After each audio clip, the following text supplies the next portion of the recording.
Oh, it's so good he's on the phone this morning, guys, because I have a bone to pick with Harvey. I want a moment with you guys before he gets to jump in and give his fabricated opinion that it's our fault these streams are starting late. Harvey has a duty every morning to start the show, the TMZ TV show, by 8 a.m. so we can begin the live stream at 9:30 a.m. He started 20 minutes late today, and that's why we're live at 9:40 instead, 10 minutes late. So for all he blames me, you know, we should be ready and this, that, and the other thing, just know, guys. Yeah, that's right. That's right, JL. Everyone point the finger at Harvey. Other than that, happy Tuesday, guys. Good to see you. Good to hear from you. It's Jackson, as always. Matt Collison, good to see you. Faye, Rob Bend, Larry, official John Charles. Hope you guys have been having a blessed week so far. Been, hey, you're rude and late. I'm not rude. Look, I'm all about the facts, Bonnie Smith, okay? And the facts are, Harvey's trailing behind. You know, he's dragging his feet. He's dragging his feet. Get something. He's the boss. Yeah, well, everyone here has a job. You know, Christine? Everyone has a job, and I'm trying to do mine. And he doesn't do his and then blames me. What's that about?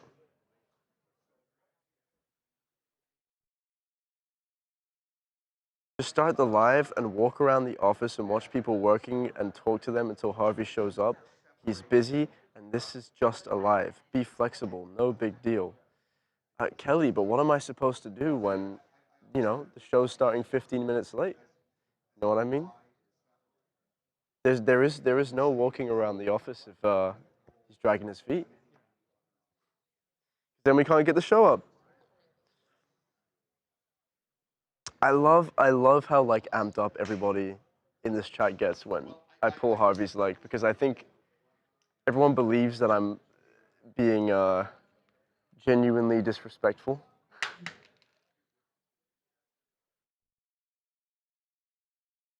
That's right, Cassidy. It is a solid point. It is a very solid point. Oh, I'm being punched through. Hello. It's a very solid point. See, we can't do this. I can't rig up until he finishes his show. And he finishes his show like 20 minutes, 30 minutes later at the time. So you guys want to see people around the office working. Can't happen if show hasn't stopped. So this is, yeah, Jackson's Corner. This is what I'll begin to call this little segment. Don't talk to me about accountability, Harvey's bottom bitch. Your name is literally Harvey's bottom bitch. Did Harvey's dog die? No, I don't think so. Is there breaking news? I should hope so. We stand up for Jackson. Thank you, Grumpstar. I need some of my like OG regulars in here right now because there's a lot of new people who don't get how we run the show. Jackson takeover? Yeah, recently.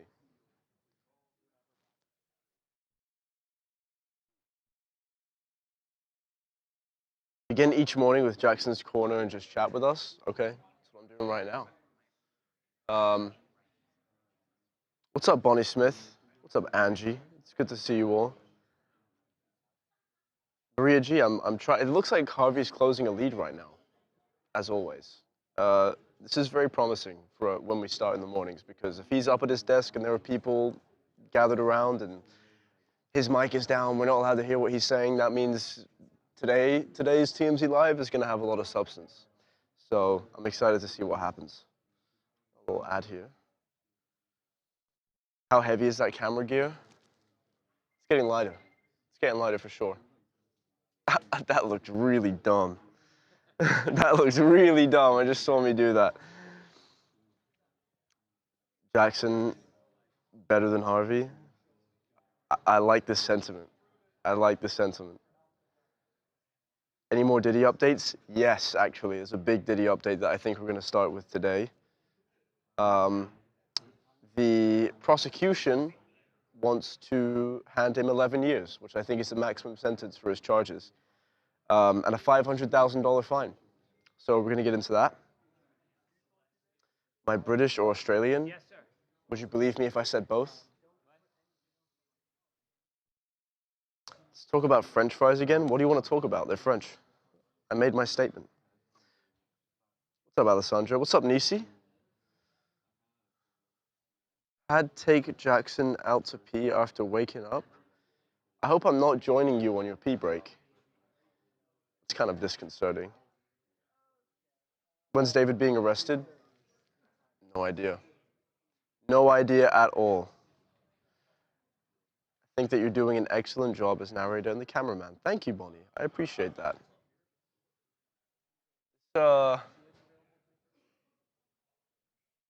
I've been Diddy detoxed and I've been great lately.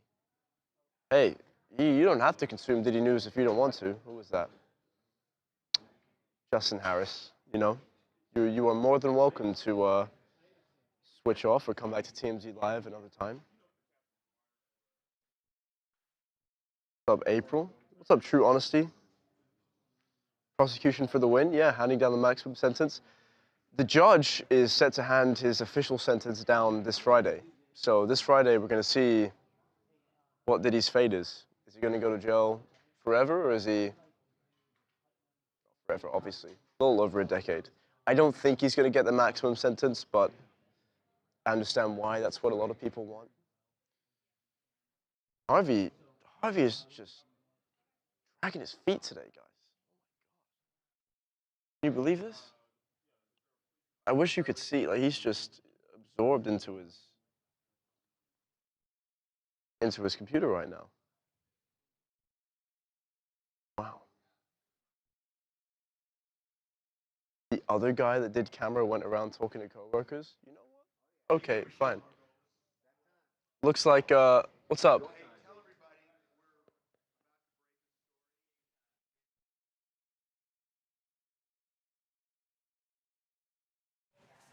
So, Harvey seems like is about to break a pretty significant story. And that's why we're not allowed to see him at the moment or hear him. So,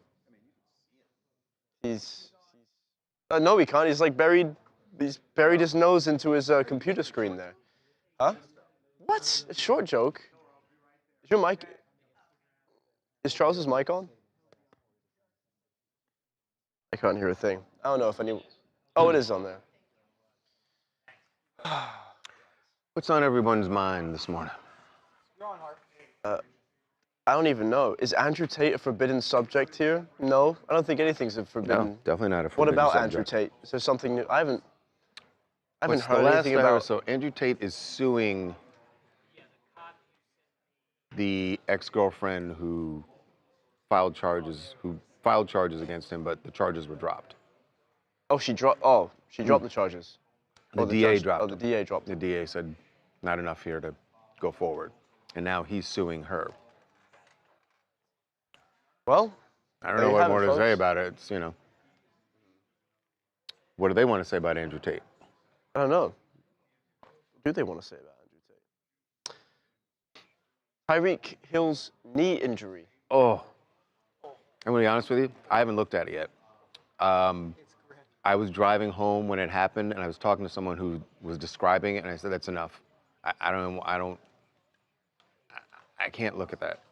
Because what happens is if I look at that, I know I'm not playing NFL football, but it gets it locked in my head, and I think I will go out and play a little pickup, flag football here and there. And then I just worry, like if I see it, the same thing happens when I'm skiing. I don't watch. If I see someone falling, I look away because I feel like you don't want to see someone's it's self-fulfilling knee prophecy. like if I see someone else go through it, I feel like it's going to be in my head, and then it's going to happen to me. It's how I stay sharp as a world-class athlete. Well, yeah, world-class athlete that eats cereal for lunch. Mm-hmm. Yeah, the oats. The oats keep you healthy, man. Oh my God, give me a break. Heart healthy. One day you're going to be worried about your heart health. I know you don't have to worry about it now. That's fine. Good for you. I was there once. I'm enjoying what I can. Yes, you should. I'm definitely utilizing. As well you should. This is the only time in life where you can like drink the night before and just jump out of bed the next day. I remember those days. But I don't do that. Okay, sure you don't. I've actually never drank before. Really? Good for you. Not one Don't sip. start. Not one sip of alcohol, ever. Don't start. It's hard to stop. Everything in moderation, chat. Everything in moderation. Indeed. What else is going on? It's an honor to be in the company of a world-class athlete, Charles. Charles, eat your Wheaties. Oh my God. Cheerios are power food. What the hell is that? He done? Oh no, he's not done. What do you guys think of the Secretary of War and the President's speech this morning? God, Secretary of War. That's what he is. I just fascinated by it. No more fat generals. That's what they think is gonna do it. And everyone's got to shave. Clean cut. God, can you what? Hey, Reminds what's me of the going Yankees. on? What happened today? Show started super late. Listen, I going heard you throwing Harvey under the bus. Hey, I'm not throwing anyone under the bus. I'm stating I hear facts. things are going on just because I wasn't hey. on. Actually, I was talking to Kyle about the rundown, but I heard in the background you giving Harvey the business. I was giving Harvey the business, but I was just telling them what the facts were. The facts are that we had some things happening this morning, and we got started a little bit late, just a little bit late. The other thing that happens on the other show, when we're shooting TMZ on TV, some days we can whip through all the pitches in 50 minutes to an hour. But the reality is sometimes things we pitch don't work. Like, we didn't have a funny conversation about it. It just fizzled out. Yeah. And we try different things, and people throw out different scenarios. Sometimes it doesn't work. And so you have Siobhan sitting there trying to pitch, and he's like, well, that one didn't work. That one didn't work, and we got to keep pitching stuff because no matter what, we still got to have enough content to fill the show.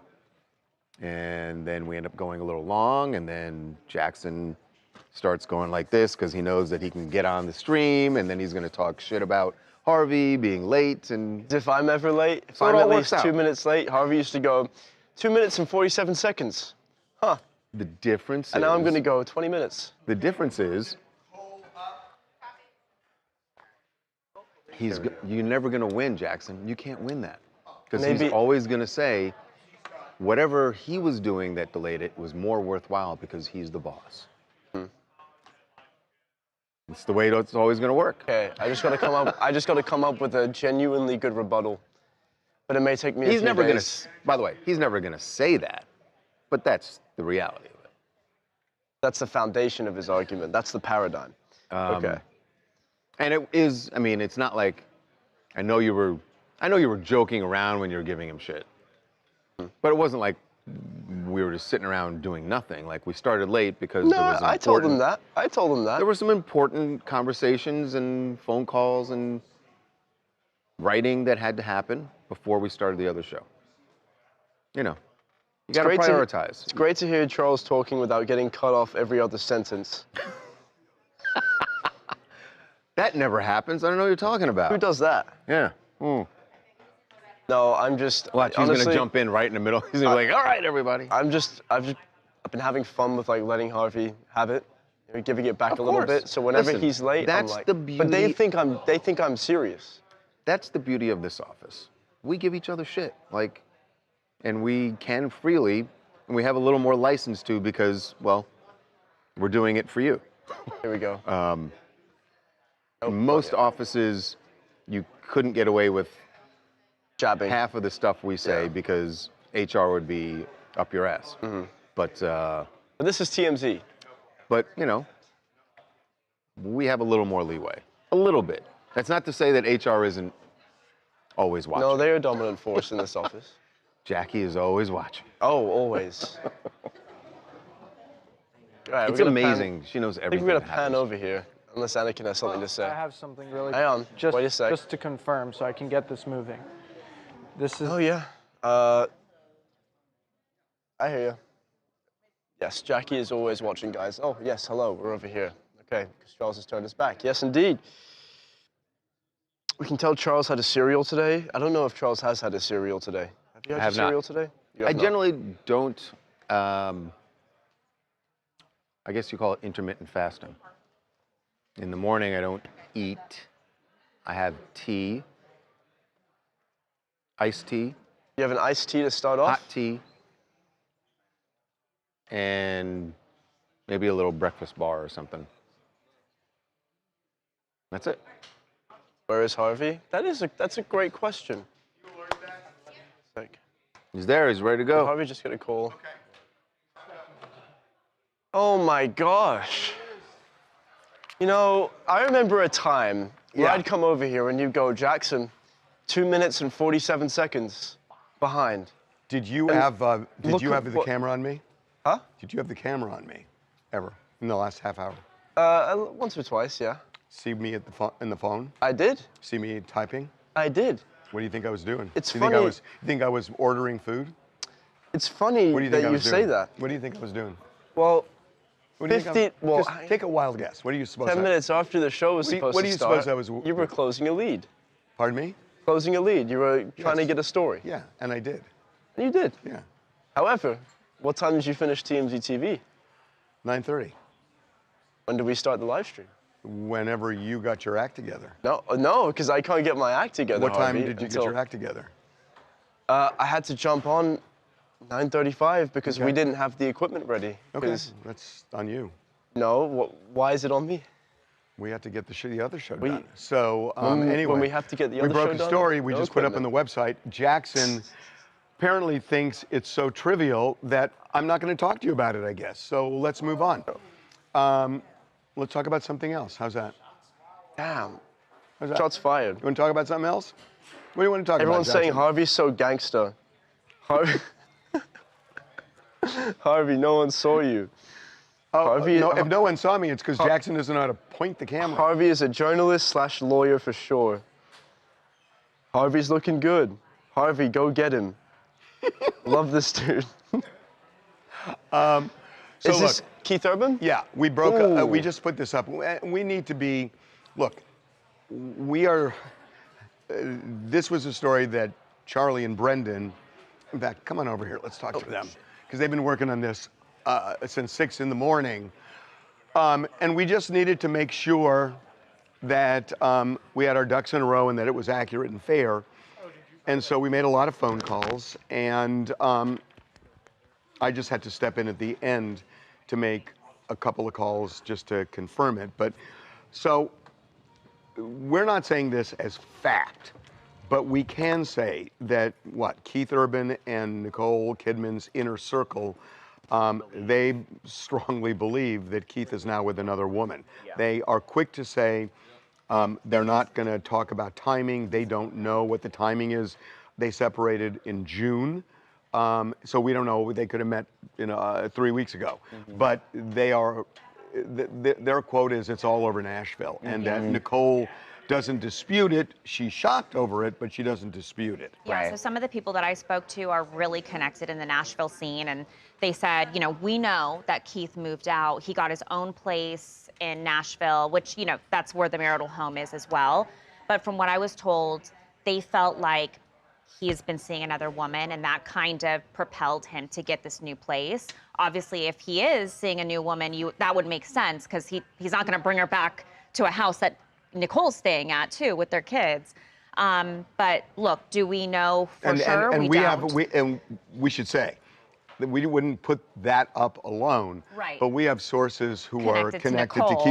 Keith to Keith and Yeah. Nicole, and that's what everybody believes. And they say there are a lot of, and again, even if he is, that doesn't mean there's anything wrong with it. Could have started 2 weeks ago. Could have started 2 weeks Yeah. ago.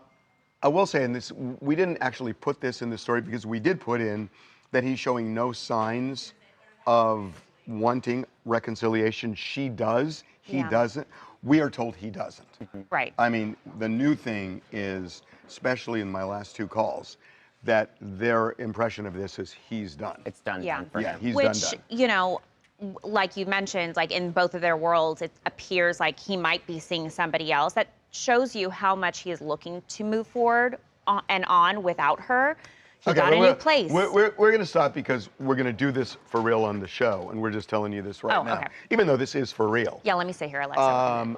But we'll do that in the show. So that's what we were working on. So Jackson, cool your jets. Cool my jets. Cool your jets. Okay, I like think coming over here. I like coming over here. You need to start. fire your jets up. My jets are fired. I need to come over here because I like leaning. And this is the most comfortable place for me in the office to lean. I like doing the shot too.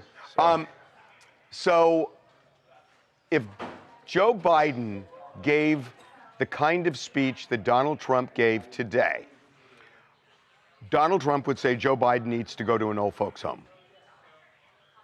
It was the most rambling, self-aggrandizing, grievance-filled speech that I could ever imagine. And it was just unbelievable. And they're just riddled with falsehoods. Oh, there we go. You know, he did not settle 7 wars. He did not. Rwanda didn't settle it. I mean, but that's the least of it. I mean, to say there are 2 N-words you just can't say, one being nuclear, you know what the other. Who says that? Who says that out loud? And this thing about, oh, no more fat generals. What, because generals are on the battlefield in the front line? I mean, if he wasn't filthy rich, he wouldn't be leaving a woman like Nicole or even have significant options with attractive women. They're talking about Keith Urban still. it's okay. I can multitask. Classic Trump. By the way, that comment, Really? there are so many people who leave beautiful spouses for all sorts of reasons. And some of those reasons might be been there, done that. I'm not saying him, but Kinda there are a lot of people, I mean, saying like stale? Or what? yeah, I mean, is that sometimes you can get the most beautiful partner in the world, but at a point it's like, okay, done that. Don't want to hear your Trump bashing. Okay, did you watch the speech? I mean, come on. I probably say this at my own peril, but Kelly Rave Mom says, where's Babcock to defend the orange man? That's fine. I mean, if Babcock wants to do it, look, I'm giving you my opinion. Thank God. If you want to hate me, you're going to really hate me for my opinion about what the prosecution wants for Diddy. I think it's outrageous. They want 11 years behind bars for violating the Mann Act, taking a prostitute across state lines. 11 years in prison for that? Are you kidding me? This is O.J. Simpson in Nevada when they gave him 33 years for that ridiculous kidnapping case because the judge was pissed off that he got away with murder, which he did, but he did, and this was her pound of flesh to give him. This is ridiculous. The Mann Act is a racist law that was designed to prevent black men from dating white women. And they made it a 20-year sentence to scare the shit out of every black man in America not to date a white woman. That's the origin of the Mann Act.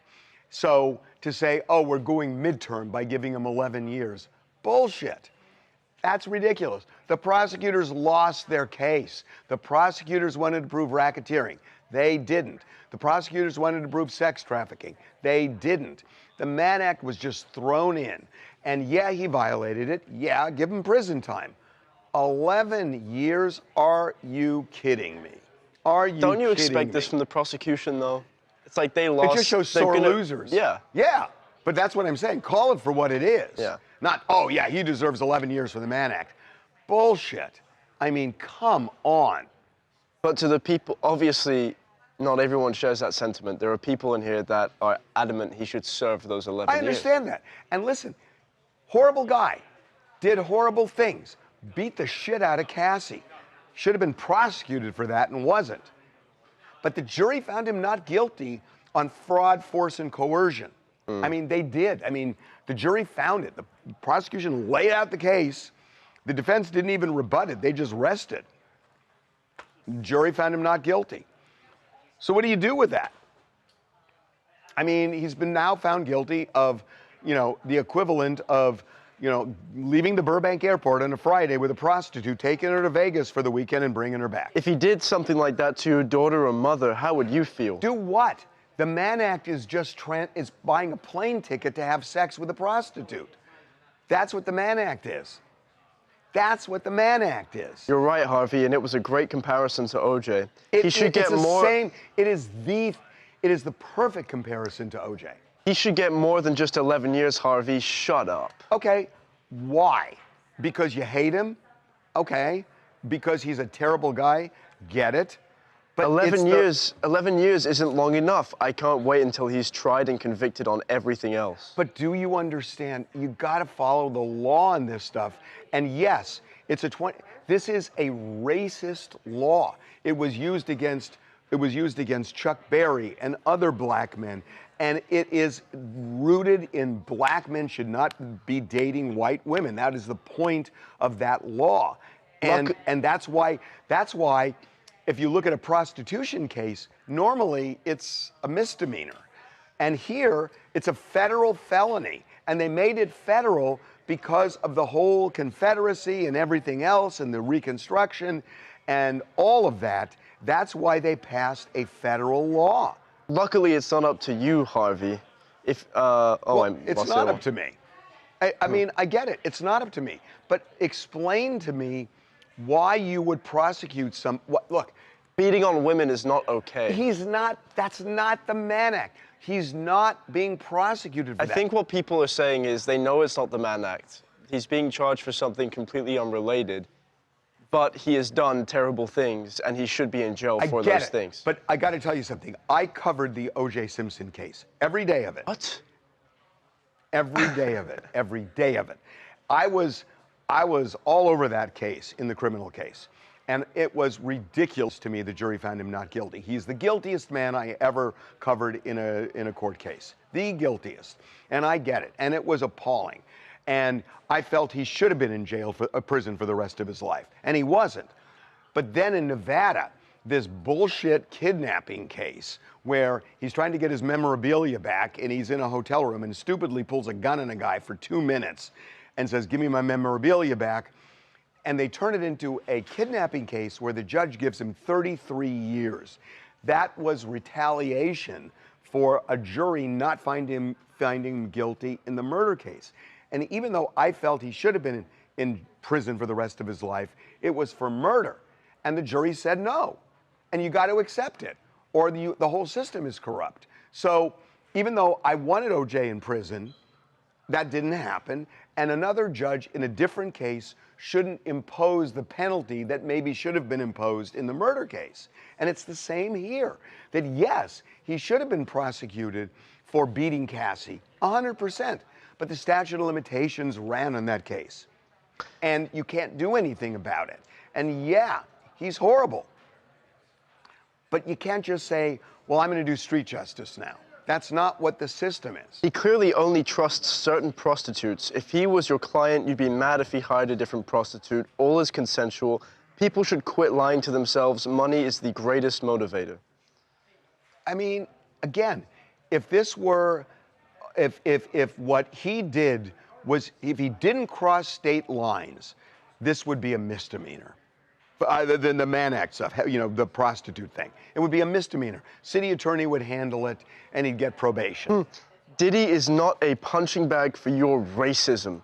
They couldn't prove he did anything else because they are not true. Cassie should have reported it when it happened. And maybe there were reasons she didn't. Maybe she was afraid, and I get it. But whatever the reason, the statute of limitations ran. And this is the problem right now with the justice system, that, they're weaponizing it in D.C. now. They honestly weaponized it against Donald Trump. The Biden administration weaponized the justice system against Donald Trump. I believe that. And not just Biden, but Letitia James did, Alvin Bragg did. They all did. It was weaponizing. Who runs for office saying, if elected, I'll prosecute Donald Trump? Well, that's Letitia James, and that's wrong. So, yeah, they did weaponize it against Trump. But he's doing the same thing now on the other side. And so it's, you know, if you fuck me, I'll fuck you worse. That's what it is right now. And that's not the way we should be running the system. People are essentially saying if no more fat generals are allowed, he's commander-in-chief, Duh.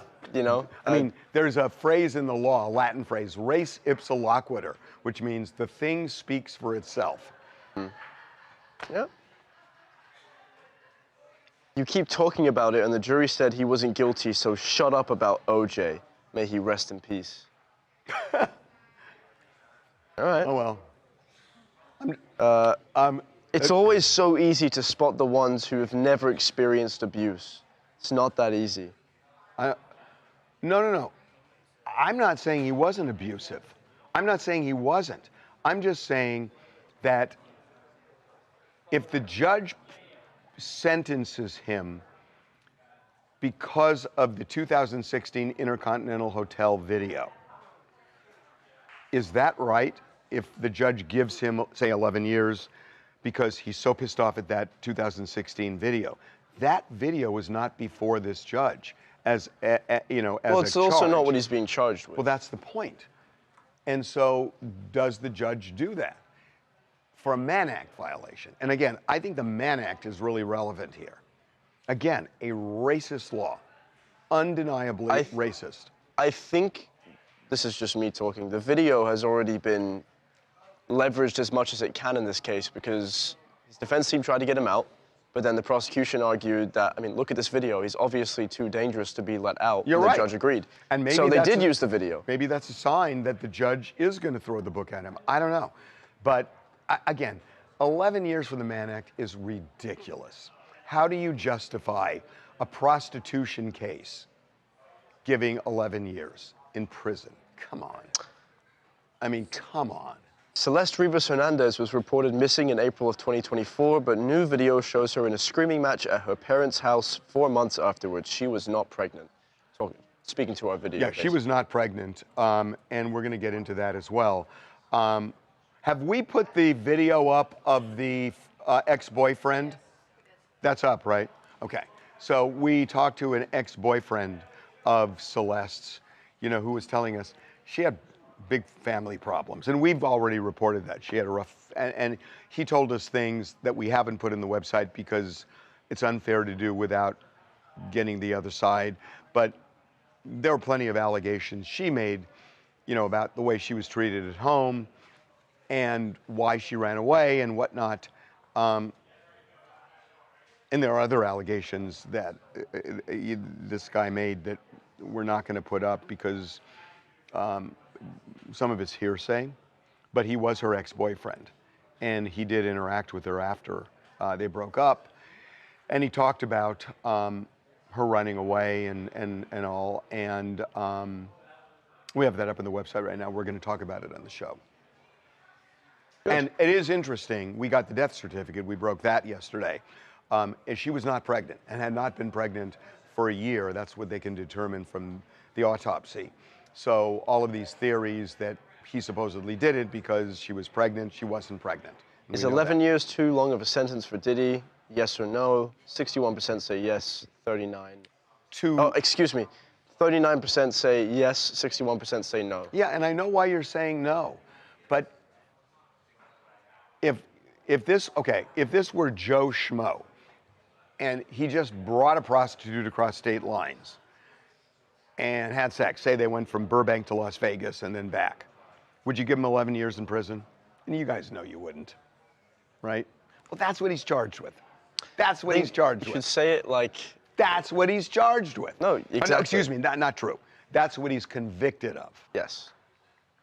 He was charged with a lot more. And you're not discrediting what he is or isn't, you know, guilty of, like the domestic abuse and all of the other potential freak-offs, but just, you're speaking to what he's been convicted of, well, right? That's what you sentence somebody for. Exactly, but not, I don't think everyone in the chat, because you're speaking to the Mann Act, people in the chat think that you're discrediting all of the other stuff, which you're not. You're just saying he's being charged with the Mann Act. That he was found not guilty. And what do you do with that when you're a judge? He was found not guilty. Prosecution presented their entire case, all their firepower, and the defense didn't even rebut it. They just rested. So the prosecution laid it out, and the jury said no to all the substantive charges. So, you know, what do you do with that if you were the judge? Do you say, screw the jury, I just believe it? Screw the jury. What do you do if you're the judge? Harvey should be in jail now, saying bullshit on the air. I knew you'd say that. You can't figure out what to hate me for. You could hate me for Trump. You could hate me for Diddy. I mean, you got a lot. Yeah. You got a lot. You want to go? Even Jackson. What? You walked up here just all. Yeah, pissed guns off at me. blazing, because I'm always ready to catch a stray, you know, when we start streaming. Catch it straight. You're the one that started it. Hey, what time is it, Harvey? Yeah, because you were always like, oh, you're Did 2 minutes know late. that he chose an English accent for his ChatGPT? Oh my God. Did you know this? What's the problem with that? You're in America. You're in America, damn it. Oh, okay. So I'm not allowed to have a ChatGPT English guy? Oh, it's this proper man speaking. I love my proper. Oh, well, okay. Let's be careful. You know what I meant. You know what I meant. Okay. Well, see, now I'm afraid to even talk because you guys are just so you're coming at me so hard. Everyone is loving this. We got a lot of viewers. Loving it. Yeah. All I'm hearing is, "Fuck you, Harvey. You should go to jail, Harvey." People are spamming Trump as a clown. Diddy hasn't done enough by the way, time. this bullshit with Pete Hegseth saying, "Oh, the military's got to be tougher. People are saying stop the pettiness. The military's got to be tougher." I went to boot camp, and it was Air Force boot camp. Harvey is in cohorts with Trump. And it was- did you hear what Kathy Griffin said about you? She said Harvey is in cohorts with Trump. Does it sound like that? Sorry, go on. I went to boot camp a long time ago, and my drill sergeant used to kick me. So and boot camp was rough. So the idea. Well, what are you laughing at? Here we go. But that's Here we when go. It was. That's Here when we it go. was. So what are they doing? Serving tea now in Oh, boot God. camp? They have lowered a lot of the standards, and it's like Give me when you say give me an example. I wouldn't have to. You run a But you don't have run a mile in this amount of time. Do this many pull-ups. If you make it so everyone can dunk Have they done that? If you say everyone needs to be able to dunk the basketball, the only thing that you end up doing is lowering the rim. And tell me how they've these done it. guys, they have one objective, Harvey. That's to fight war. That's all it is. It's to protect America and Americans. And it's not about, oh, hey, everyone needs to be able to be on this, SEAL Team 3. Where have they loosened If standards? you give me a few minutes, I can go back and look. Go back and okay, look. I was on my way to the bathroom. Can I go to the bathroom first? I was going to do the same thing. Should we go actually. together? No. Oh my God. Do it. Go to the Okay, I'll bathroom, get back and then to you. you come back. Okay. And then you find me examples. Okay. Maybe he All right. just wants to feel safe. Some guys here don't follow the. Well, can I ask you something? How Yeah. are people enjoying this if all they're doing is saying "fuck you, Harvey"? Not everyone is saying fuck you. A lot of people are, or you're being so selective to just try to make me feel Well, bad. there are people in here that agree with you, but you don't want to hear that.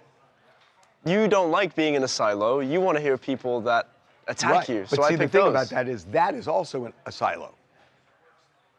That's Okay. also a silo. So you want me to include people that love you and hate you? No. Okay. So you just want people that hate you. Okay. Is it hot in here? That's a little stuffy. Is it hot in here? That's who he's referring. Why That's am who I- he's referring to. Some guys here don't follow the 1 urinal away rule. The one what? The 1 urinal away rule. Every guy follows the, you know what I mean? The 1 urinal away rule? Yeah. What does that mean? The 1 urinal away rule. What is that? It's like you're at a urinal, and then you leave 1 urinal in between you and the next guy. Oh yeah. I mean, I had a whole conversation with Charles today. Yeah. Oh, when They don't follow what that. were we talking about? Hey, what were we talking about at the urinal today? And Oh, you were posted up together at the. Oh, okay. What the? Interesting. This is news. This is breaking news. do you remember yesterday? You literally said, we are never bringing a camera into that bathroom. Right. Well, now you're essentially doing that. No, I'm just asking. We had a conversation about something, and I forgot what it was. It was after the morning meeting. What type of stream were you talking about? It was. It wasn't. Oh, what did you say? I mean, you say it was a conversation. It was really just you kvetching about something. It was ranting about something. It's something I forgot. I know. What was it? We rant all day long, so it's like you don't remember. I don't know. Why do you think it's germane to this conversation? He's talking about a one-man urinal rule. No, every dude knows the trough? one urinal away rule. It's Oh, like, yeah. Yeah, you leave a urinal in between right. you You and the always next guy. leave Yeah, space. this is a Right. universal thing. Yes. Leave space. Some people just don't follow that. Well, sometimes there are three people mean- at the urinal. No, and I mean, you if there's go an into opening and there's an opening away, but they Yes. still go right next Then to it's it. a problem. My That's venting exactly. to you. That- I'm like, my what's venting going on to you here? has- If you have to, Then I'm you like, have what to. are you doing, bro? Like, there's- I want to finish it's like, this before the there's fun. 2 spots over, it's free. Hop over, man. What are Exactly. you doing? It's like, No urinal. what? Oh, God. Oh, Like I said, I'm glad we're not taking a camera in there. 12-year-old humor Why is is Jacob hilarious. I'm Wasserman not 12. FaceTime? No. We are 12. We are 12 in here. We tell fart jokes all day long. Oh, Jesus. Okay. We did something so stupid in the show today. Oh, we had a huge argument in the morning meeting whether there is such a thing as a left sock and a right sock. There is. I've never seen socks where this is the left and this is the right. There are socks where it says L and R. Never seen it. Really? Ever. That's And first of all, it's stupid because Why? because it's one size fits both. it's not. Yes. Some socks are made for like in the Bullshit. shape of a. Bullshit. I have them. They exist. I've bought these You're a socks. sucker Why? because they fit on either foot. No, they don't. Yes, they do. You're wrong. Have you ever worn fitted I have socks? never. I'm sure there must be some I think. Am I jerky wearing? company that has sold No. a left sock I and think a right. I'm wearing them right now, actually. One sock is for the right foot, one's for the left. Baloney. What do you want me to say to you? What do you want me to say? And do you look at that every time you put your socks on? Yes, because it affects how it feels. I don't want to wear uncomfortable socks. There's nothing uncomfortable. There's like padding around the sock Can and I it's say, shaped I to have the foot. never in my life once looked at whether it's a left sock or a right sock. And you've and also- I've never felt, oh, this is uncomfortable. You've This is never wrong. worn fitted socks and you've never had Chick-fil-A. And this is, I have think worn these are fitted socks. issues I we have need worn to fitted address. socks. No, you worn- haven't. Yes, I have. Fitted socks is in like there's padding in the sock. I've worn every kind of sock you can imagine.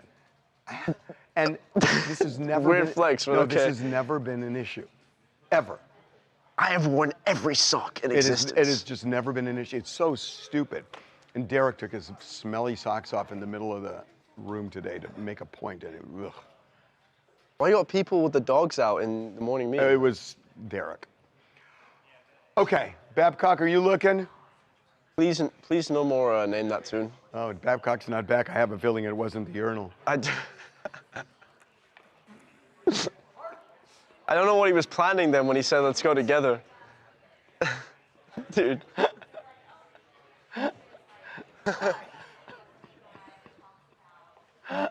Anakin got back from Portugal. Buenos Aires. Oh, No. you just spit. That was gross. Oh, Buenos Aires. Little glob of spit right there. did. Sorry, chat. And he had a great. great time. Have you ever been?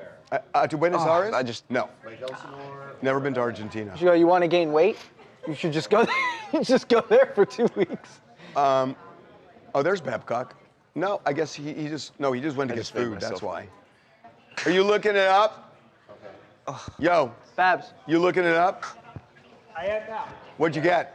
I'm working on it. You're working on it. Here is the Means you can't find it. This live stream. Can I go pee? Go for it, man. Okay. Knock yourself I'll see you in a out. minute. person who saw her at the Ontario Mills Mall went to school. Yes, it's just me. What, like, Hello, chat. How you doing? Tuesday, tomorrow's hump day. This is how I go through things in my head. When it's a Monday, I'm like, I just think about the next day. What's the next, what's the next milestone? Did the orange man say something about his follower? I don't know. Can you confirm that Selena and Benny weren't involved with the Celeste murder? I don't know. We might need to make some calls, man. This is an interesting theory. Yeah, that Selena was involved.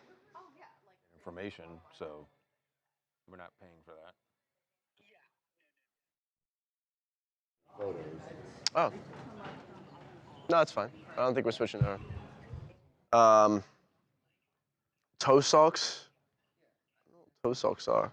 No more Babcock is just too much. I plead the fifth. Enough rambling, let's get on with some news. Dude is at the urinal, I think. So, I can't go in there and just be like, you know, I'd give him about 20 more seconds. Did you mute Harvey's mic? Hope so. It'd be very funny if we didn't. Here he is.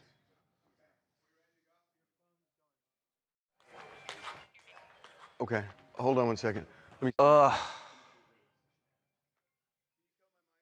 Oh, okay. Hello again. The socks are horrible. What's the tattoo on your arm? It's like the drink in Harvey's cup. It's for me to know only. Gotta keep guessing.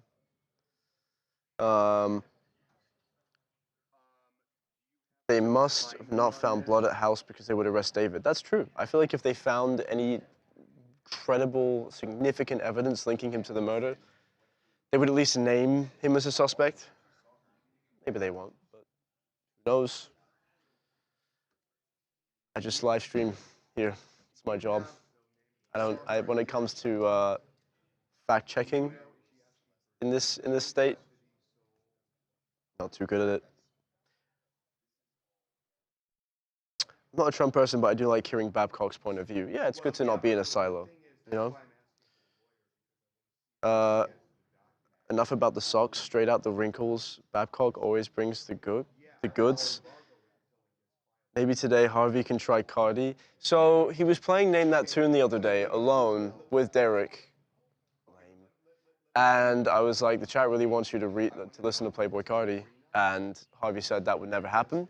And Derek said there is no Playboy Cardi played in this office. So I don't think I don't think Harvey's gonna bite, to be honest. I'm sorry, guys. I did try.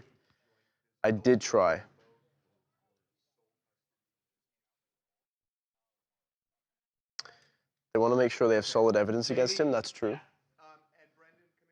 Do I get extra pay for holding the camera for 3 hours?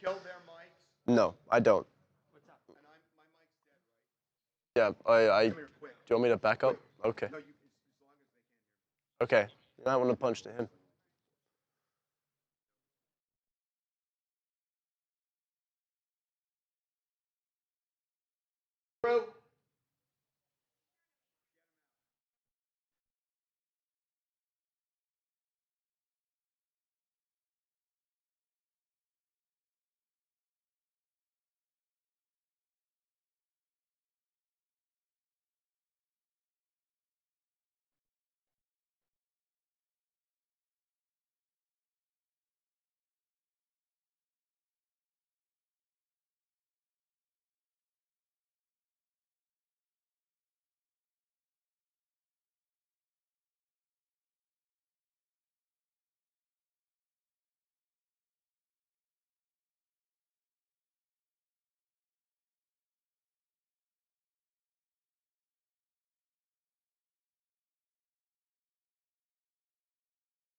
What's happened? Harvey will not like Ken Carson.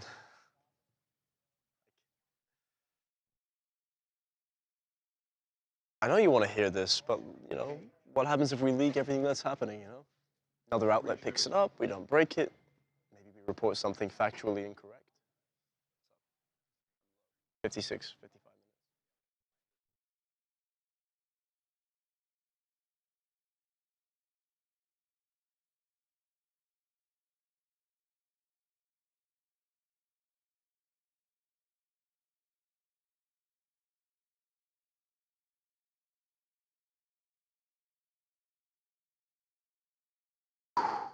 Today's gonna be a long one, guys.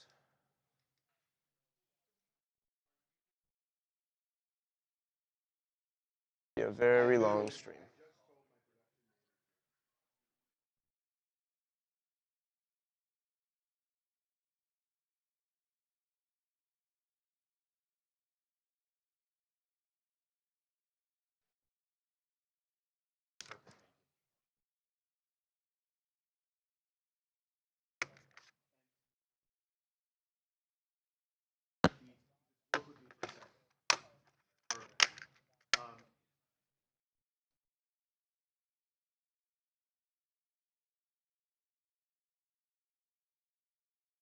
Thank you.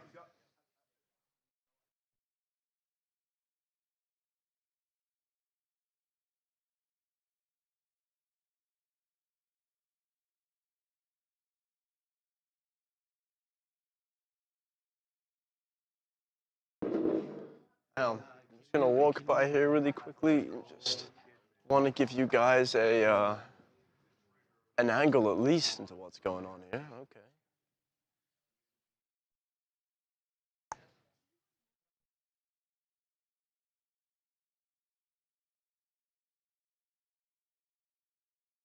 Monique Hernandez, packing my ganja now. Hey, cheers.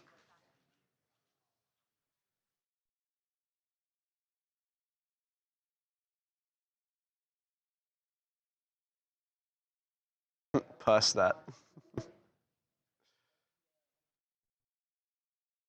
Where's the Red Bull?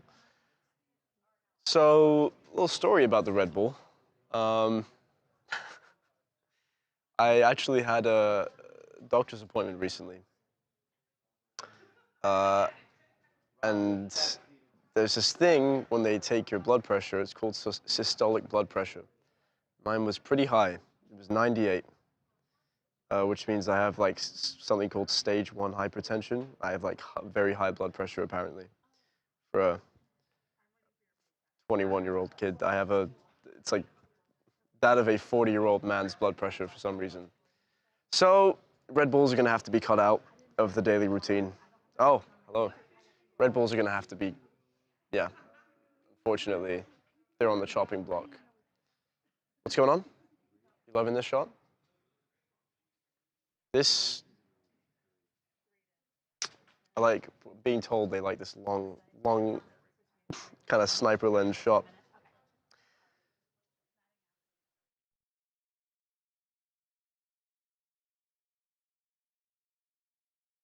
It is all the Red Bulls. It's not the snacks, but thank you. I will also watch what I eat.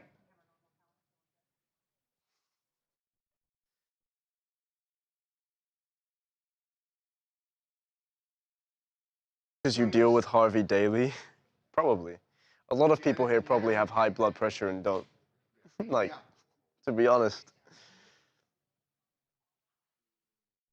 But yeah, Red Bull has been Red Bull usage has been pretty consistent since I started here. So I'm not surprised that my blood pressure is through the roof. Sniper lens shot too soon? Brother. Too soon for you, man. Diastolic? Diastolic, that's the right one. Diastolic was high. My systolic then I think was 110. So 110 over 98. Yeah, I know. I'm trying to take care of myself, guys. I appreciate it. I hope they didn't punch to me for that. Oh, they did. God damn it. Fuck's sake. I had a cameraman wave at me, and so I waved back. I'm really excited to see this. Can't wait. Oh.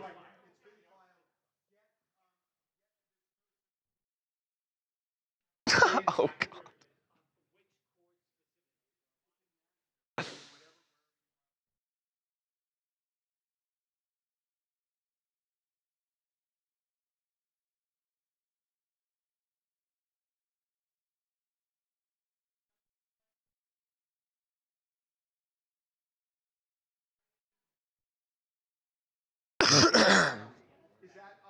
I'm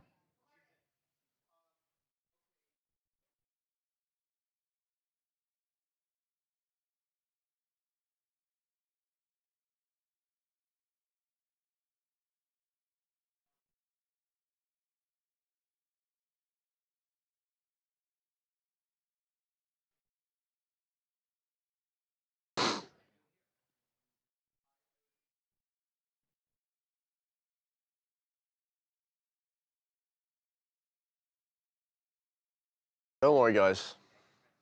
I know. Get the message. What's going on? Just broke a story. Things have changed. Nicole Kidman just filed for divorce. Even though as late as yesterday, we know that her state of mind was she wanted to save the marriage. She has had a change of heart. Now, an hour ago, we put a story up that her inner circle believed that he's moved on with another woman. And I don't know whether that's what pushed her over the line, but she's clearly had a change of heart. She just filed for divorce. So we're going to have more on that in a few minutes, and I apologize.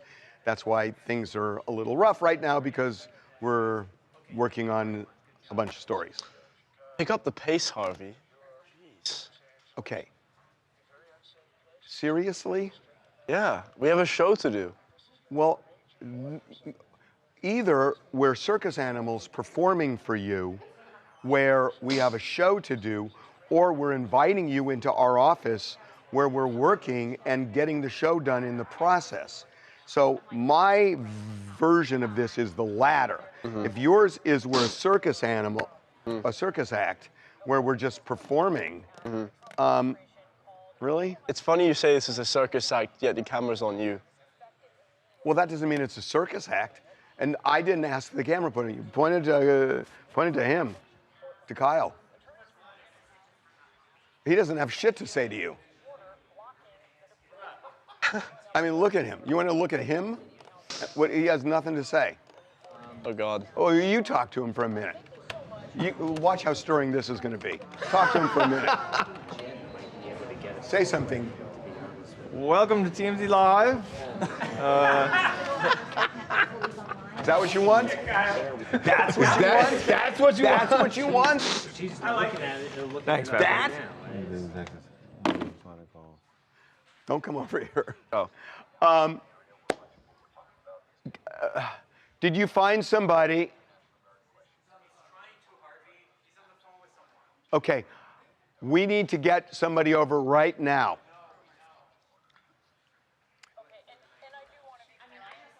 Jamie, I need you to get on the phone. Just find a process server there where you can send somebody, please.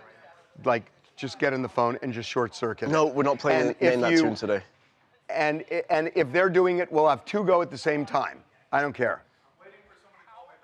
That we don't do that. Call somebody else. I'm going to have Jamie do it too. People are begging you for no more name that tune today. They're begging me for none of it? Yeah. Like, no more, please. Why are you watching this? Because they're not, that's not what No, I know, this but show's why, about. that's not what the show's about. And then we're working on a story that we're trying to break. That's not what the show's about. So, like, why are you watching us if you hate this so much? I'm a little pissed off. You're going to piss them off back? Well, I don't know. I mean, I was literally telling Flip a the bird friend while you're at it. Like, at dinner on Saturday night how much I love doing this, and all you're doing is shitting on me. Are you calling?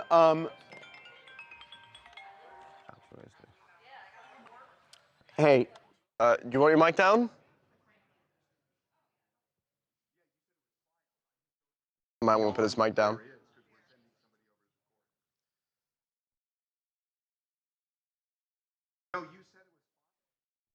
God damn it. He's a little insecure today. He is. I'm going to tell him you said that. The thing is, guys, it's true. I cannot win against Harvey. I cannot win. But I can fight in battles, you know? Even if they're losing battles, I can still fight.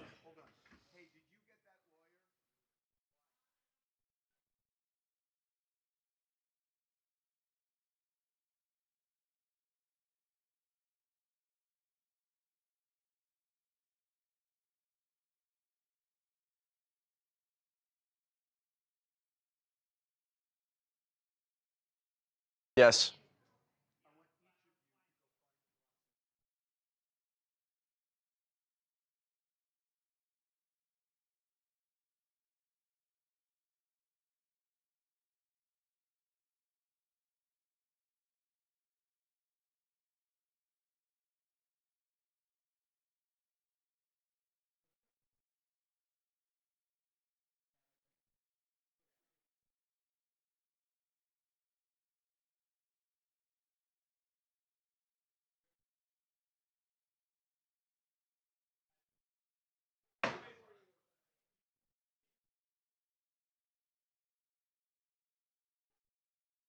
Poll. Am I missing polls here?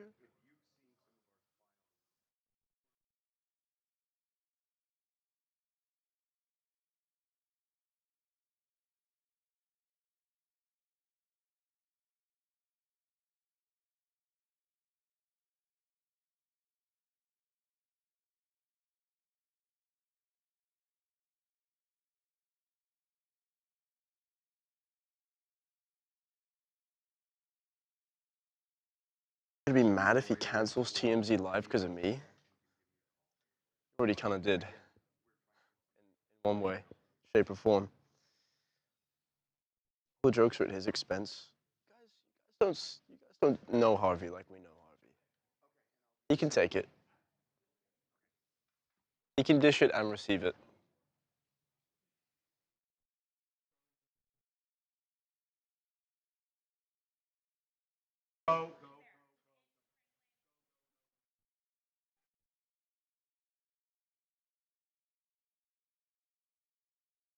Boy.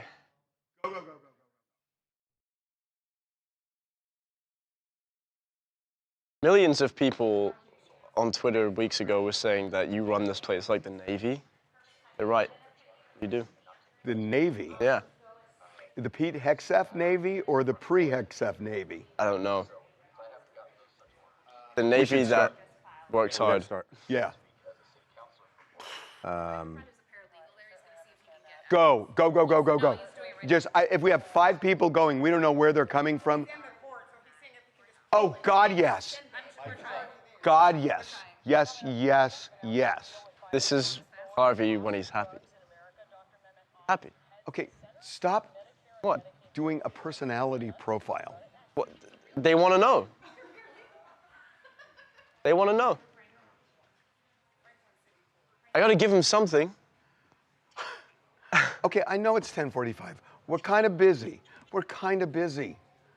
Okay, Charlie, is he going? Yeah, he's Googling it right now. And is your source going over? He's trying to pull it from the system. That's what we. Temporarily closed on Google, is that right? And again, what's she asking? Is my mic down? God, no. Now it is. Oh, okay. Like I said before, this is definitely going to be one of the longer streams, so you guys are in for a treat. Oh. Buckle up. Popcorn. Weather's getting cold, maybe a nice blanket, you know?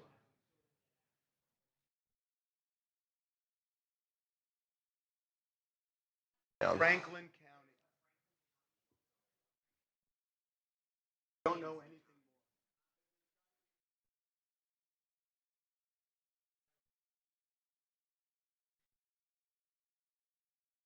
I don't think so. Is my mic down?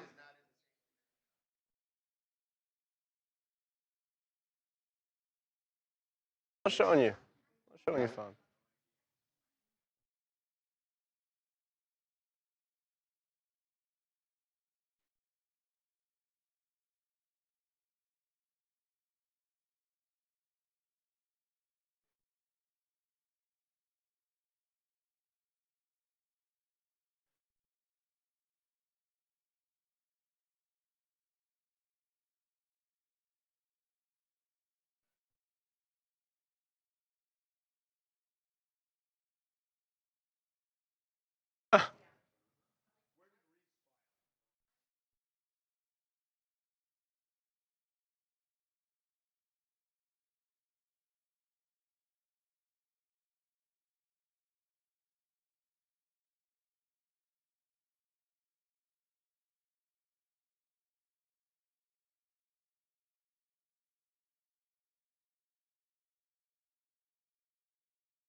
I can't show your screen. Do you remember him? He used to work here. Jamie McCracken? He's 9 minutes away, but he's asking, what does he do when he gets there? Go to the clerk's office.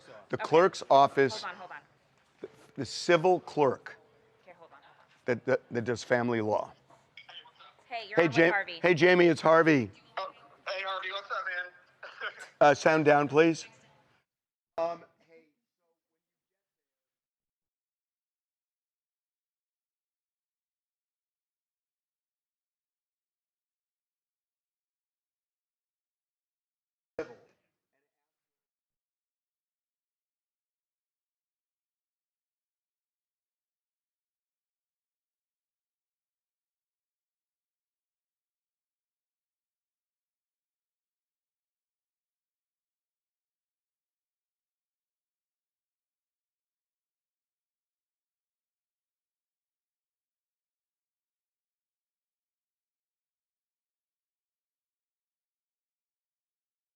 Can I get my mic down as well, please?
Or get a copy.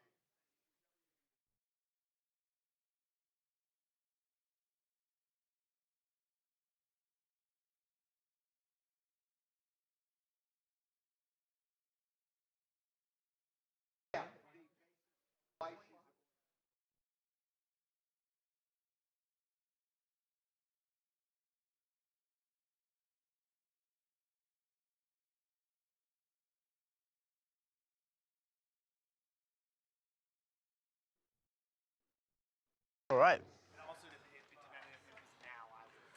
Okay, we should start the show.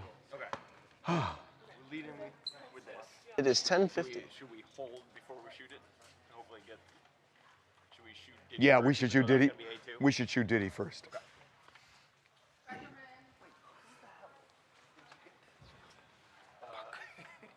what I do.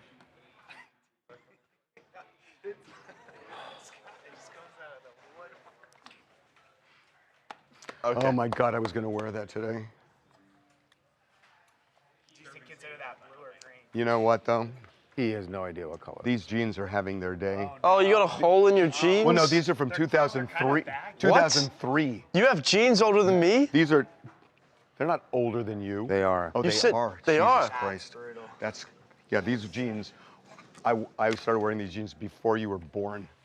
Jesus. Still Ugh. wearing them, huh? Okay. Okay. God, that just depressed me.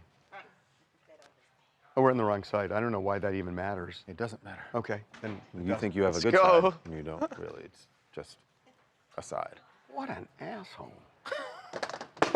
I'll put that Dude, anywhere. you guys are just all over the place All today. right, man, listen, we're a little frazzled. There's a Wait a lot minute. of shit going on. Aren't we going to start here? Maybe we should move. What are we it doing? should be We're fine. starting with, A2? no, we're starting A2. We're going to We're do doing Diddy. A2. Maybe, Yeah. okay, we'll do Hold this. on over here. I need my phone. I may need to stop if I get a call, guys, just so you know. This shouldn't be up here because I'm in the middle of that. This- Okay. Okay, we're going to get in a big argument here. Okay. Ready for the arguing. Okay. Okay, we're waiting on Nicole because we want to get certain information, so we're going to do the second story of the show. Here we go. Tick tock, tick tock. The clock is ticking on Diddy because on Friday he finds out what his sentence is going to be. But today he found out what prosecutors would like that sentence to be, and it is vastly different from what his attorneys have suggested to the judge. Prosecutors want him to do 11 years, just over 11 years. 11 years and 3 months is what they have recommended to the judge for his conviction on the 2 counts of the Mann Act. So, remember, Diddy has basically said he should be on supervised release for about a year. Time served. And time served of a year. So, maybe the judge is going to give him more than time served. But we should say that the maximum he could get is 20 years. And that's what I want to get into for a minute. Because this is some racist you-know-what, this Mann Act. The Mann Act was passed during Reconstruction, so black men would not date white women. And that's why they made taking somebody across state lines and giving them money not just a federal felony, but 20 years in prison. Well, 10 years. 10 years per account. 20, right. But he has 2 counts. But he would get 20 years. Right. The idea of again, think about somebody gets on a plane with a woman, takes her to Vegas and pays her for sex, takes her back. You're going to give this guy 20 years? This is a racist law. And look, Diddy, when it was invented in the, you're right, when this law came out, it absolutely was. And it was only used to early on to convict black men. I just want to make one other point. I want to make one other point, and then I know you disagree with this. Look, he's been a terrible person. I mean, what he did to Cassie in 2016 is unspeakable. He is awful for what he did. But you have to look at what he was convicted of. He was convicted of the Mann Act. He was acquitted of all the force, fraud, and coercion and racketeering. The jury acquitted him. The prosecutors laid out the case. The jury didn't buy it. So to sentence him as if, this is about force, fraud, and coercion, to me, it undermines what the jury did. And, give him, come out with a recommendation of 4 years. But 11 years? I think there's a couple things here. Number one, to say the Mann Act is a racist law, yes, when it was enacted 100 years ago, it may have been, or 130 years ago. Now it is not, and I have the stats to prove it. 14% of people convicted of the Mann Act are African American, which is actually less than the population as a whole. So it is now applied in a race-neutral way, and I think it's important to say that in the context of Diddy, that he's not being targeted because he's of a racist law. He's being targeted because of a race-neutral law. Okay, so that we all acknowledge he violated. So let me ask you something. If you can still argue that if Diddy didn't go across state lines, and he was just prosecuted for prostitution. For solicitation. For solicitation of prostitution. Would it be a misdemeanor or a felony?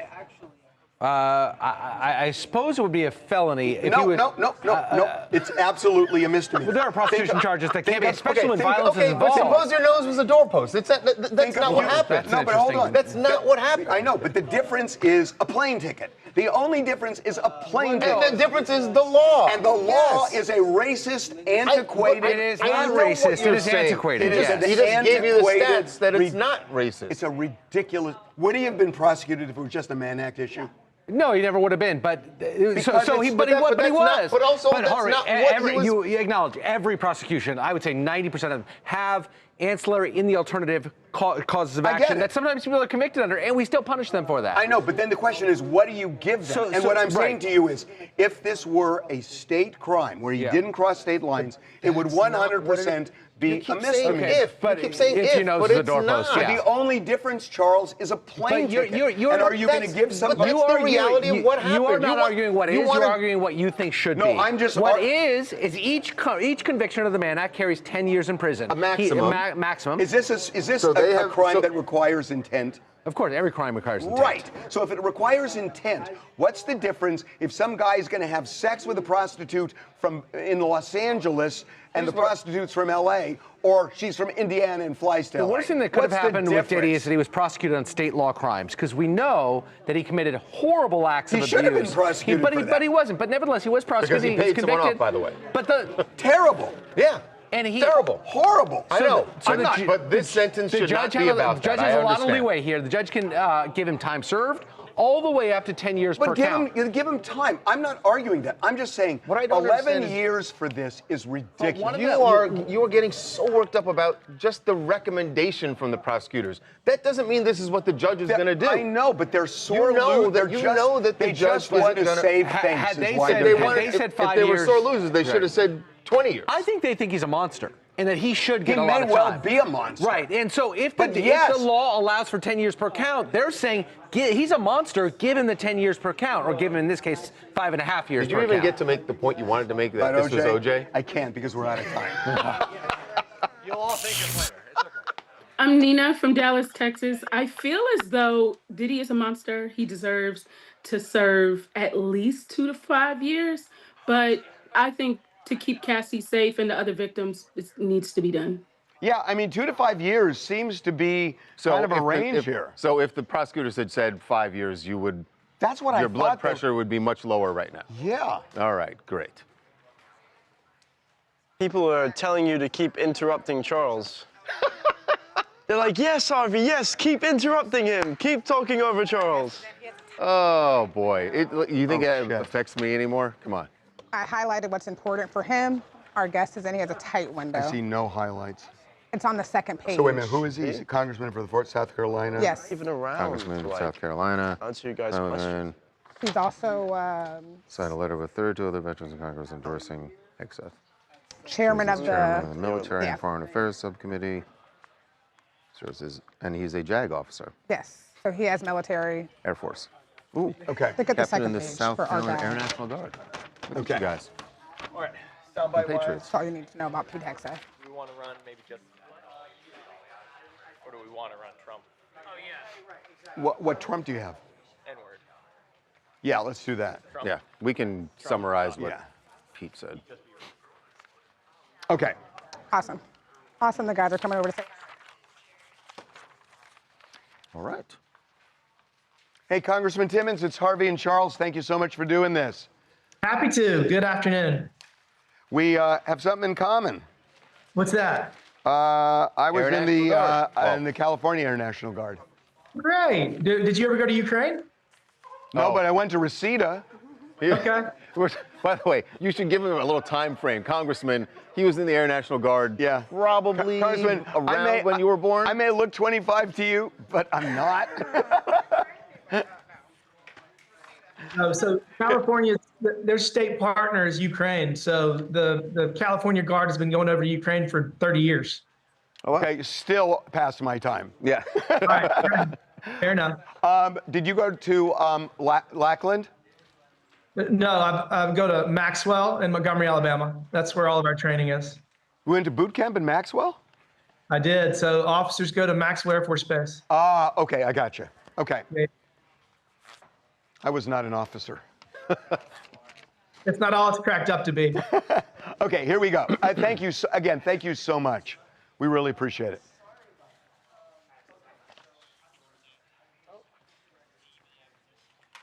Here we go.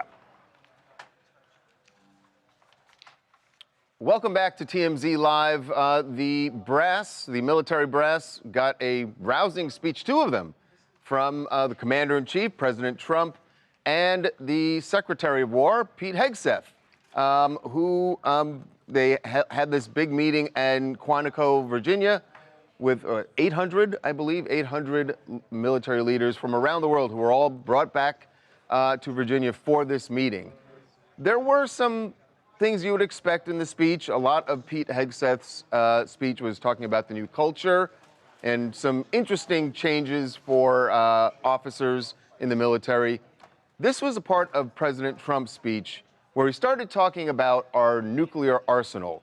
We know the president likes to ad-lib in the middle of speeches. Well, this is something he This said. feels like- He said this before. Yes, I mean, he said it before, but it has to do with the submarines that we sent off the coast after of Russia. Russia became threatening to us. And he said that you have to be slow in talking about nuclear war. And here's what he said. We were a little bit threatened by Russia recently, and I sent a submarine, nuclear submarine. But I announced that, you know, based on his mention of nuclear, and it was really a stupid person that works for him mentioned the word nuclear, I moved a submarine or two, I won't say about the two, over to the coast of Russia, just to be careful, because we can't let people throw around that word. I call it the N word. There are two N words, and you can't use either of them. I think he thought it was a joke. Look, the problem when you're speaking to military officers, like, they're not going to laugh or cheer or anything. There were no reaction. No reaction. That's what they're trained to do. They're just listening to the commander-in-chief. This is what, because there was no reaction from the crowd, I'm not really sure how a lot of what was said is sitting with members of the military. So joining us right now, someone who is in the Air National Guard, has served in the Air Force, Congressman William Timmons, Congressman from South Carolina, and he is joining us now. Congressman Timmons, welcome to TMZ Live. Good afternoon, great to be with you. Thanks for having me on. We appreciate you coming on. So what was your take on this? I mean, this seemed to be kind of a full-on attack against what Trump and Hegseth said was wokeness in the military, and it feels like this is part of the playbook of changing things to Department of War, Trump talking about no more fat generals. What was your take on it?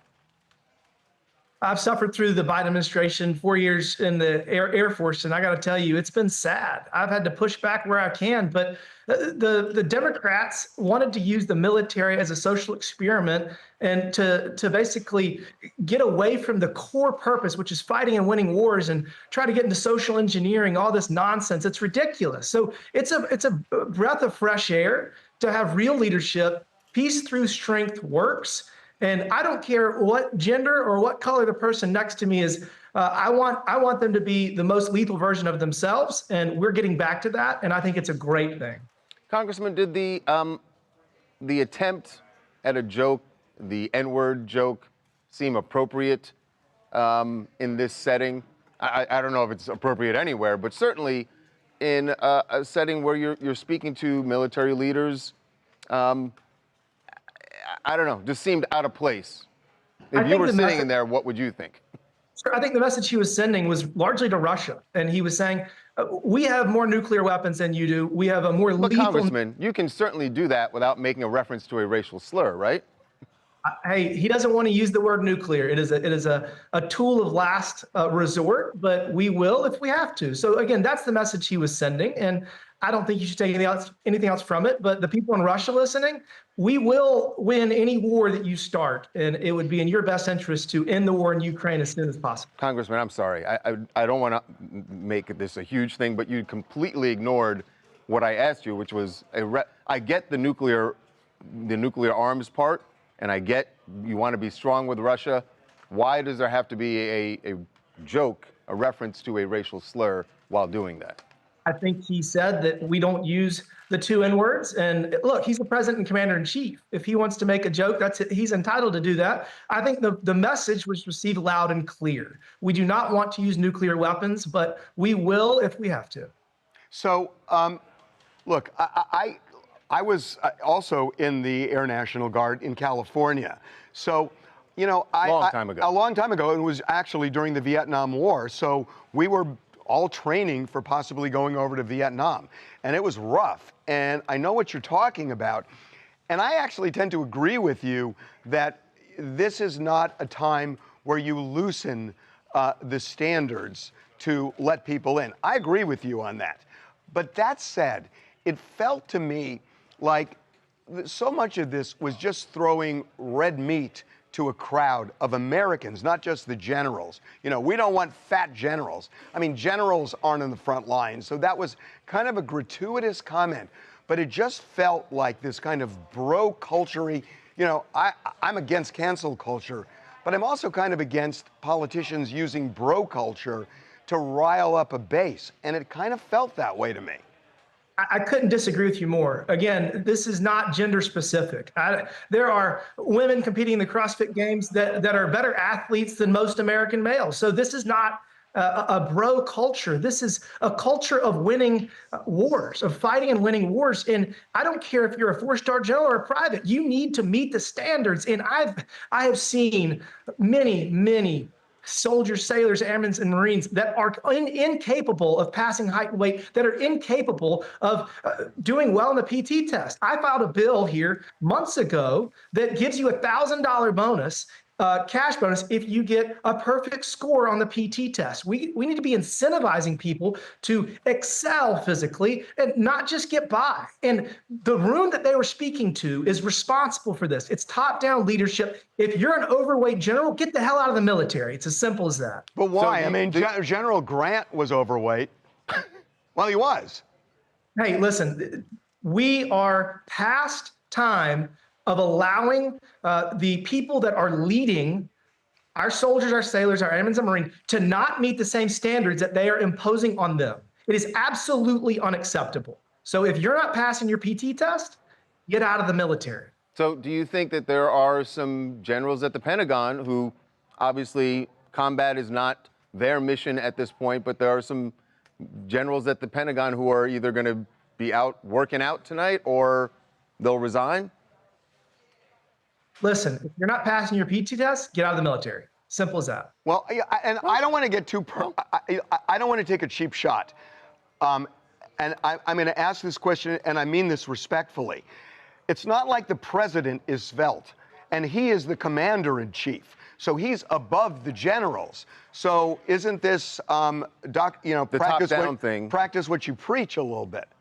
Sorry, civilian control over our military is a core tenet of the American way. And there has never been a president that has been expected to pass a physical fitness test, nor a secretary. So obviously, Secretary Hegseth is incredibly in good shape, and he's very excited about working out with our service members all over the world. But to try to say that our 80-year-old, 79-year-old president should pass the Army PT test, I mean, he probably could, but nobody would expect him to. The core tenet of our way of government is civilian control over the military. He's not going to be firing downrange. He's going to be directing our service members. That's his role. Now, the people that are then carrying out those orders, we have systems in place in order to have readiness. Readiness requires normally one physical fitness test a year, and you have to pass that test. And if you don't, you go into remedial training, and then you have to take one again. So this is not next level thinking. If you are protecting our country, if you're defending our freedom, you need to pass the standards that have existed for hundreds of years. So yes, PT tests, I love it. Twice a year, great. By the way, I'm going to change my bill. If you get a perfect score at any PT test, you should get $1,000 extra to incentivize people to be elite, because those are the people that are going to save lives. Those are the people that defend this country to the best of their ability possible. You know what? I hear what you're saying about the physical fitness, and I agree with you. Everyone should be in shape. If you are out there, either certainly on the front lines or, you know, leading the people who are on the front lines. What about beards? Why that part seemed a little extraneous to me, that everyone has to have the same facial hair or lack of facial hair now. If you are presenting, it's almost like we want a certain look for all of our officers, and everyone has to meet that. Physical fitness is one thing, but the look, I didn't understand that part. The beard waivers have gotten out of control. And listen, I've seen it get worse and worse over my 7 years in the military. If you have some sort of a skin issue or there's a religious issue, I understand, and I'm sure we can make appropriate accommodations for that. But there's too many people that are just abusing the system because they're lazy. They're lazy. And if you can't wake up and shave in the morning when you're putting your uniform on, guess what? Maybe the military is not for you, but we have standards. Those standards will be enforced. And I'm proud of those standards. I don't like shaving more than anybody else, but when I put my uniform on every morning, I'm expected to be within the prescribed regulations. And everybody has to meet those. It's the purpose of the military. And look, you got to pass your PT test. You got to look the part. Everything else we can work on. Well, I got to say, I'm looking at you right now on screen, and I don't see any razor marks or anything, so job well done. I actually didn't shave this morning, but I'm wearing my uniform. Hey, before we go, Congressman, one last question. Do you think, and I know I'm asking you to sort of get in the heads of the generals and other officers who were in that assembly this morning, do you think as any of this was being delivered by the secretary, there were any of them who thought about the secretary's missteps on the job, notably Signalgate? Is that something that they think about and go, well, if we were held to that standard, if we had done that, we wouldn't be getting a second, third chance as the secretary is? Is that something that goes through their heads, or all water under the bridge? It's an unfortunate situation, but at the end of the day, no classified information was transferred to anybody that wasn't entitled to it, and it had no operational impact. I think what's more important is this. I would say that 75 to 80% of the people that were in that room that were listening to the secretary and to the president are just excited. They are excited because we're back to peace through strength. We're back to fighting and winning wars as our primary and only purpose, as it should be. Probably 20% of them grew up in this ridiculous culture where it wasn't about that. It was about using the military for social engineering. It was about trying to give people equal outcomes and not equal opportunities. The military is the final bastion of merit in this country.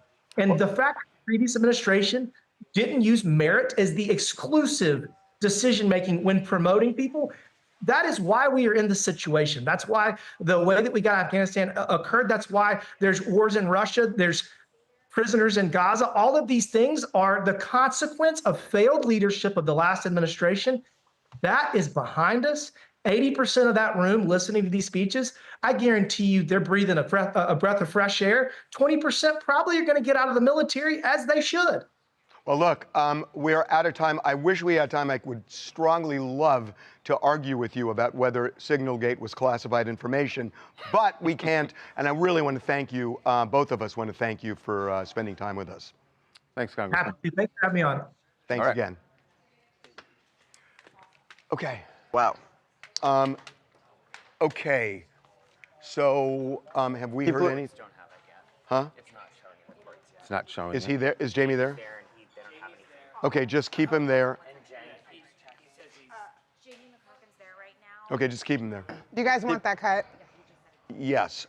Yes. Dude, you can't keep laughing like that. You were almost making me crack up. Why? Because you were laughing like when I did the General Grant thing, you were like, you start laughing. That was a good rebuttal. Like, it was a really good point. It's not a great rebuttal. I mean, to compare. Well, because you kind of. If you're going to say a general who does, he's the commander in chief.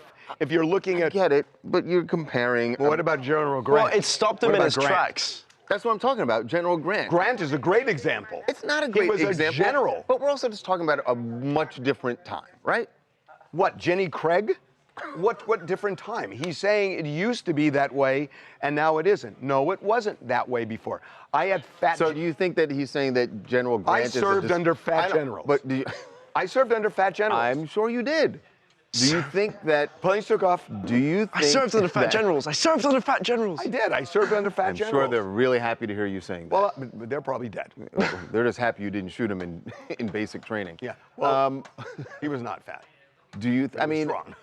The reason I say it's not a great, I don't think that Secretary Eggstead is saying that General Grant was a horrible general because why can't he somebody had a be beard and he was overweight. Why can't somebody be a good general with a beard and being fat?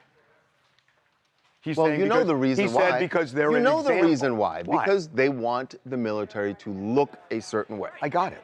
Discipline matters in the military. Do I think that matters? What about Grant? I'm not in the military. Well, if discipline matters, who's the top dog in the military? Okay, then that's a fine point. The president of the You United can make States. that But point. the president is a civilian. So what? So He's talking to the generals because he runs the show. Well, he's a near 80-year-old man too. And how I does mean, somebody overweight tell somebody else? How dare you? Okay.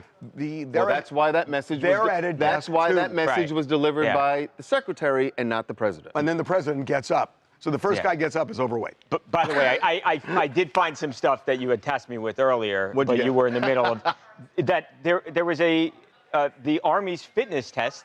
They went to a standard test, non-gender, didn't matter, men, women, same But standard. that's what this congressman's They saying. changed it though because the women were failing too frequently, and they lessened the requirements What for did women. they do for women? I can read you something. What did they do? Hang on. And did they carve out what they could do in the military? The secretary says now there is one standard, a male standard. That's his word. That's not. The one standard now is a male standard. And whatever. By the way, that's- I'm not. It's just a standard. And yeah, it's a standard. And But he's saying- that's not the objectionable stuff. No. To me. What? No, not objectionable. That's not the objectionable stuff. I agree with that. I mean, what they're not saying is that we know what's going to end up happening, right? We're going to have a military where everybody has the same exact look, and quite frankly, isn't going to be. Everyone is also going to look very much the same. Well, I don't care about You know that. what it should be? I honestly The don't most care about deadly that. military, that's all that Yeah, matters. I don't if care everyone about looks that. exactly the same, perfect. I just Awesome. If they look remember. different, why I remember why it matters when as much. when I get the physical fitness part, but I don't get look, the yeah. appearance part. That We- everyone has to look. when I was in boot camp, there was a chance we were going to get activated to go to Vietnam. And I didn't want people going who couldn't do the job and protect not. each other. Of course. So I get that. Yeah. That's not my issue. Yeah. But for some David, people, What it is is. your issue? I just said my issue is I don't I have get a the lot of appearance issues part, with but what's the other part? Because it just felt like red fucking meat. Well, it is. I know, and that's the part I hated. The whole thing, the whole tone of it.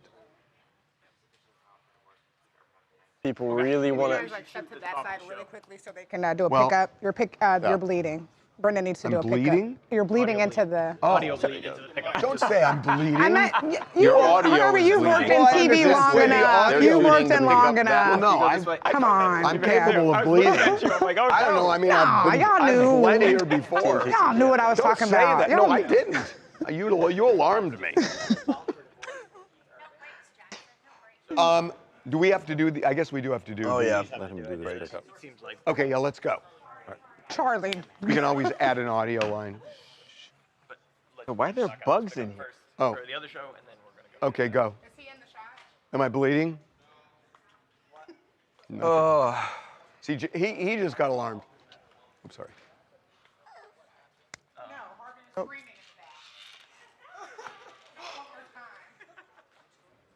at that. huh? Oh, they're doing a pickup. Nicole Kidman has just officially filed for divorce from Kimmel-Urban after 19 years of marriage. Hold on. I feel like Charlie should be doing this. No, pickup. you can where's do he that. going? Just talk to me. Don't just don't yeah. read it to me. Just tell me what happened. It's giving reporter Brett. Yeah, well, Yeah, they've just talk asked. to me. Just normal voice. Nicole Kidman has just officially filed for divorce from Keith-Urban after 19 years together. Good. Why do you look so sad up there? Okay. Sad story. Oh, Not for Nicole. that was a good one. You got me. Yeah. Not for Nicole. You get that? It is sad. Did you get taller? Huh? Did you get With taller? the mics up. I just, What kind of shot is that? What? See, that's how you know he's insecure. People this morning were calling you insecure. Calling me insecure? Yes. Because you were like, everyone in the chat is like, fuck you. Saying that to me? That's what you said about chat. You said that everyone in chat was saying fuck you, and What everyone was I like, oh, saying he's was, so I insecure. literally had dinner with some good friends on Saturday night. And one of the guys has been a longtime TV reporter in LA, with me actually. And he was asking me about the live stream, and I was telling him it's my very favorite thing in media over many decades. It is my very favorite thing. And I was just going on and on about how much I love this and how the interaction goes and everything else. And he's kind of like, really? And he couldn't understand it. And And then I come here and you guys are saying, I hate you, Harvey. No, I just read those ones. Harvey. We got to talk about this, man. What? I know why we wanted to have the congressman on. Right. And I know why we wanted that point of view. And so that we could have an interesting conversation with him. Right. More and more, it feels like there is we've run into Okay. this now at least 3 times in the last week, where there isn't interesting conversation because they just ignore any attempt to actually have that conversation. Like, I posed twice my point, and he ignored it twice. But you don't understand. I know what you're going to say, that you're making the point, and that you're showing but it. But you made I'm not gonna talk. a really You strong control. point. But I don't want to just make a point. I want to have... Charles, that's what you call politicians. It's not Right. just on the right. It's both sides. They I don't agree. There are they people we've don't spoken to on the left who They do the don't same answer thing. questions. But it's just None lately, of them. They don't answer questions. They all manipulate. I feel a like question. what we just did is that the congressman came on and he just did a carbon copy of the secretary's speech this morning. 100%. And you made some points. I made some points.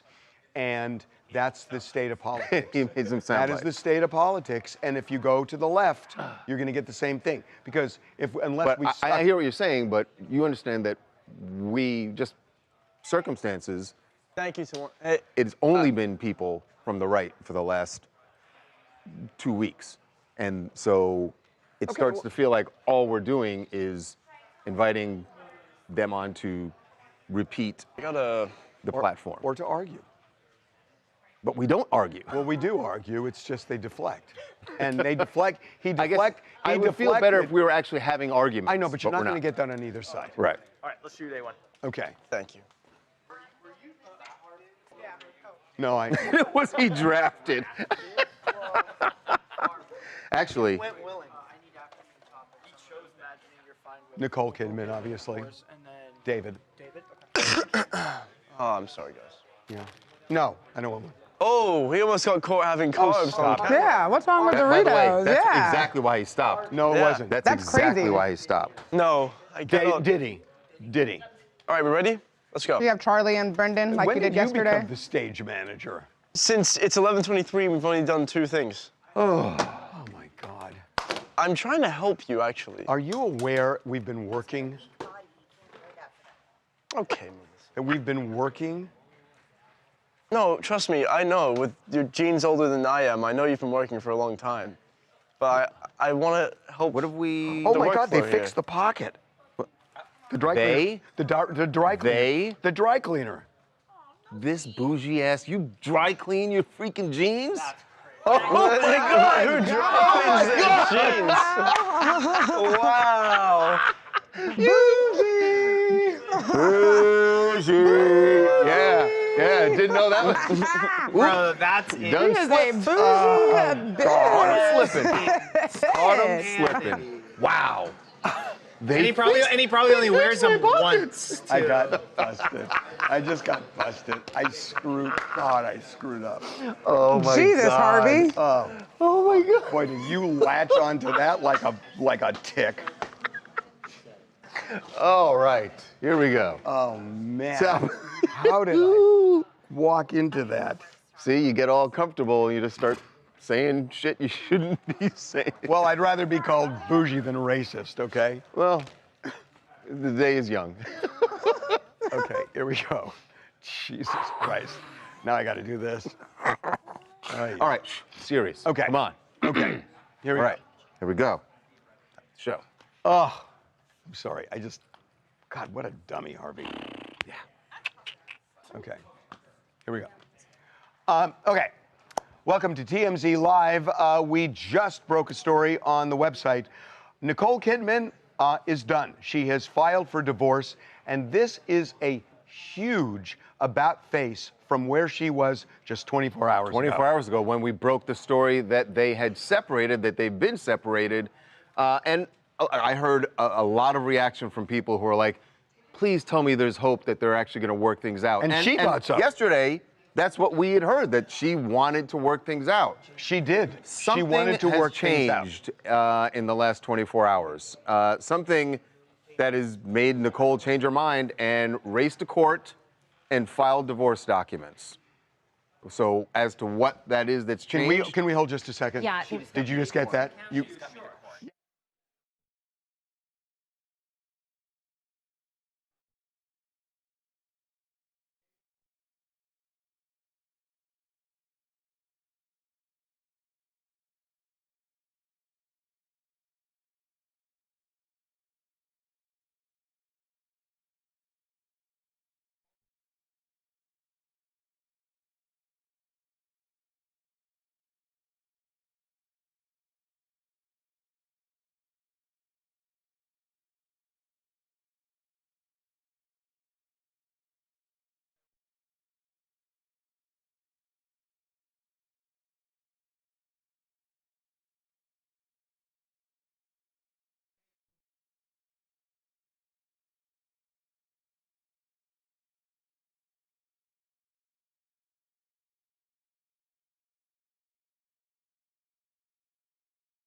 We need to make sure that Tawanda's person knows what they're looking for when they get there. It's actually Katie's person.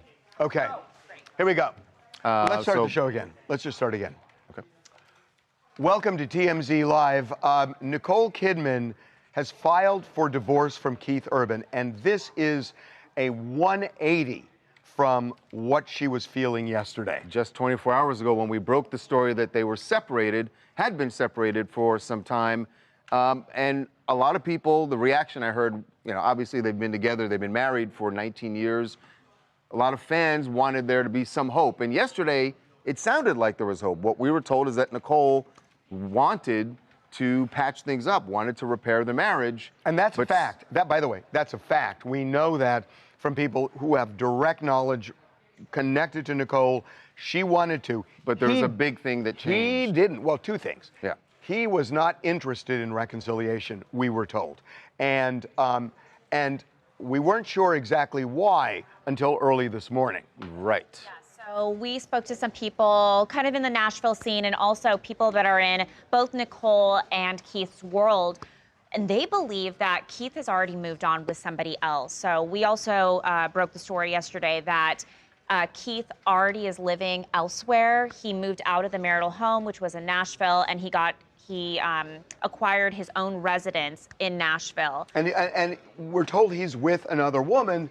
At least that's what the belief is. People who are directly connected with both Nicole and Keith say, and the word we got was, Nicole doesn't dispute that, but she's shocked by it. And the timing is unclear, though. That's timing the big is unclear. thing. We know they split Right. sometime in June. Right. In early summer. But when this possible other woman came along, it's unclear who she is or when that woman entered the picture. So we are told, and I literally just got off the phone with somebody who said that, as for why this sudden change. On Nicole's side. On Nicole's side, we put some stories up which seemed to have some impact, and we were just chasing the story and chasing it with people connected to her world, but she wants to pull the trigger on this marriage now, and that it is a 180 from yesterday. A 180 from yesterday. They have 2 kids. As of this moment, and we're going to have more clarity in a bit, but as of this moment, we don't know about child custody. What we were told is she has the kids most of the time. So my guess is, and this is just a guess, that they typically go for joint custody. That doesn't mean it's even 50-50. I mean, it could be 70-30 or whatever. Well, but usually they go for joint custody. So the kids are 14 and 17, right? And, so they're older. And the fact that even though Keith has moved out, he got a place still in Nashville, Right. which Speak close seems to the to kids, seems to indicate that that he still at least wants to, still have a Not family. asking for joint custody is a sign of acrimony That these would days. be, yes. And my guess is this is going to be joint custody. Usually the other relevant factors are spousal support. I doubt either of them is going to ask for spousal support. Right. They're both very, very wealthy people. And, in terms of property, I am guessing, she was famously married to Tom Cruise. I am guessing there's a prenup. I mean, I've been shocked before. Yes, definitely been shocked, but they were both so established with so much success when they got together that you would think there's a prenup. Look, we may have answers before the show is over here. Yeah. This has just been filed, but we are trying to get the. And if we don't have it before the document. show is filed, go to TMZ.com because we are going to update the website as soon as we find out what the details are. Hi, Carriage from New York. Is it divorce season in Hollywood or what? Now, from the reports, it sounds like Nicole was blindsided, which is really not fair. But listen, at the end of the day, if Keith woke up one day and said, I'm over it, he's over it. My only thing is about this buzz about this new woman that may be why he got the divorce. I think that's a little shady on his part, especially if he's still married and dating. Listen, you are either single or you're married. Well, hold on. You know the first rule of comedy, right? What's that? Timing. So timing matters in divorce too, on when he moved on. Yes, for sure. Timing. That's right. Timing is everything. We good? Okay. We dropped a poll. If you were to guess, this split was due to A, a new woman for Keith, B, mystery man for Nicole, or 3, C, people just grow apart. What do you think? Well, you know which one they're going to think. I mean, based on the information we have at this point. Yeah, of course they're going to say woman. They'll 63% say woman. And by the way, What do you even if mean? we This new woman for Keith? broken that story, they'd think that. 63%. 52% say new woman for Keith. Right. They would've thought that even 45% if we say hadn't people written just that grow story. apart. Of course. 3% say always the mystery way- man for Nicole. Huh. My vote is that. Oh, please. Well, you would like to. Oh, guess who's? Oh, right. Guess who's No, volunteering? Jackson is really into older women. Yeah. Guilty as charged. Well, here's the thing. You He got talks- me. Not denying it He at talks. all. You He got talks me. a big game, but every woman he's dated that You don't anybody know. in the office knows has a 2 in front of Harvey, it. you don't know Am I wrong? my life. No, Why, you're right. Why are you You're right. approaching so aggressively? What was that? What was that? What the heck, Jackson? Wow, that was. What the heck, Jackson? We did this on TMZ TV, and you said, name one woman you've dated over 21 or 22. Over 30, Over 30. and you didn't. I said not date. Oh, That's what I said. Oh, okay. ick, the ick. All right, player. Oh my gosh. I need to tell Harvey Yeah, something really yeah. quick. Yeah. Can you guys yeah. put down my Tell him. mic?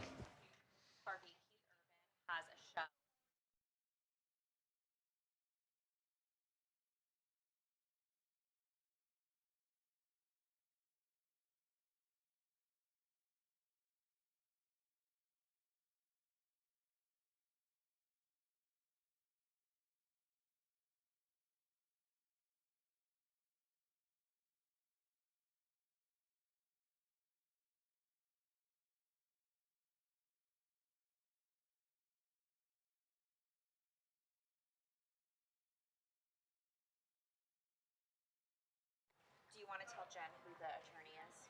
Is that helpful to her?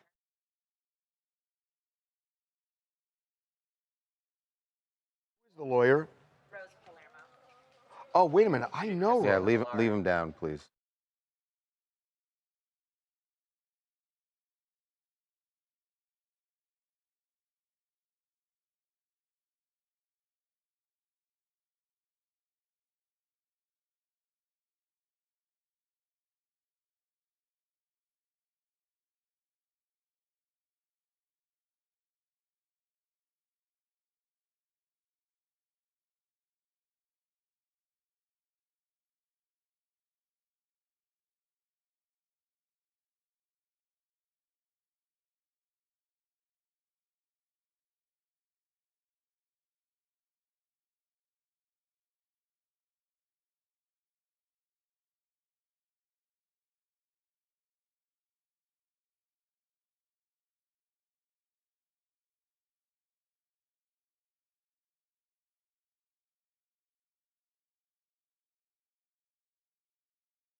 We got it?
As soon as Shirley or Jen.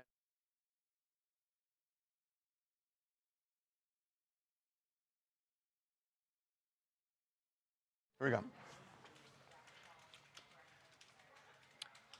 Well, Tyrese is in hot water with authorities down in Atlanta because his dog, one of his dogs, a Cane Corso Mastiff, apparently got out of his yard and attacked a neighbor's dog and killed the neighbor's dog. So the police have said they have a warrant out for Tyrese's arrest for animal cruelty. He says everything is under control, that he is in contact with the authorities and he's going to do everything in compliance with their demands. So let me ask you a question about He this. is, though, but notably, he is not in Atlanta right now. So he says he's in LA. What we don't know yet, and his lawyer put out this statement, we don't know where the dog is. So let me ask you a question. Is the cruelty dog against dog? Yes. That's odd. No, but that's odd to me because typically animal cruelty is when he does something to his own dog. I can just tell you, I've handled a million. Well, no, the animal cruelty is. It's that he let it out. He's responsible for the death of the other dog. No, I Yeah. understand that. I've handled a million of these, over the years. In people's court. Well, people's court. I've done this on radio. I've done it for friends. I know this law. At least in California. This is Georgia. And it's probably the same. I mean, there's a leash law in all, urban areas. Sure. And if you violate the leash law, where a dog gets out, it happens all the time. And it's a civil wrong, and you sue for it. But unless he intentionally let the dog out, where he almost wants the dog is to the issue attack. here that there have been multiple warnings? I don't know, but Unclear. it's odd. It's odd. The Fulton County Police Animal Services Captain Nicole Dreyer announced this warrant. It is a misdemeanor warrant, and she cited negligence on the part of Tyrese in letting the dog out. To your point, the neighbor that's has said civil. that there have been that this has happened before. Well, and that may be it. and it could be an incorrigible But over time. if it were just one thing, there is a clear civil recourse, which is you go to court, you sue for vet bills, if the dog dies, the value of the dog, things like that.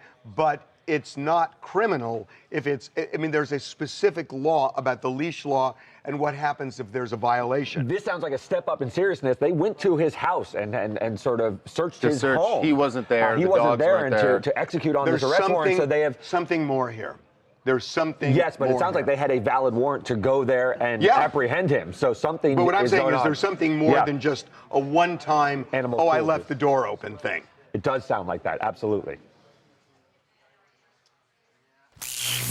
Hello, my name is Honor Williams, and I'm from Washington, D.C. This whole story is just sad all the way around. Condolences to Tyrese's neighbor on the loss of his dog.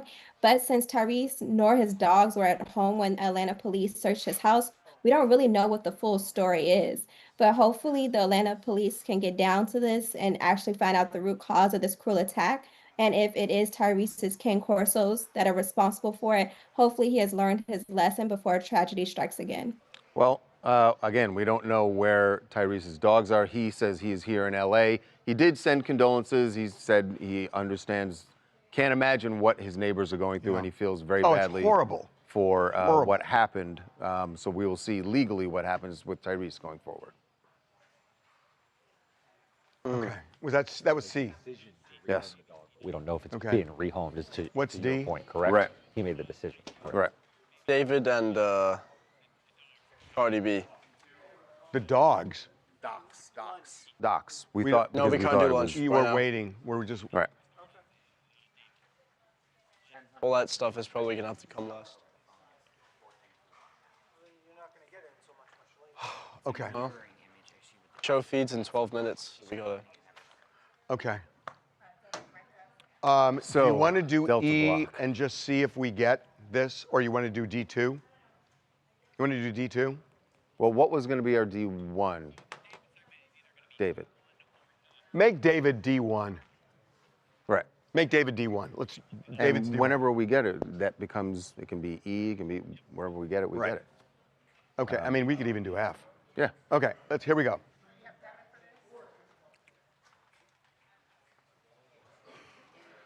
Okay. Oh God. What is the kid's name? Damien? Yeah, I think it's Damien. Okay. Hey, real quick, just because we're so far behind. Chicken burrito or an ahi tuna sandwich? Sick. That's lunch. Here we go. Solid option. Okay, here we go.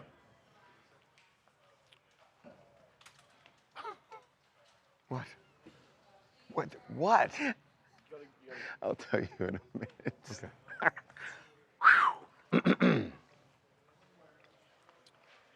Welcome back to TMZ Live. We are learning more about Celeste Rivas, the teenager who was found murdered.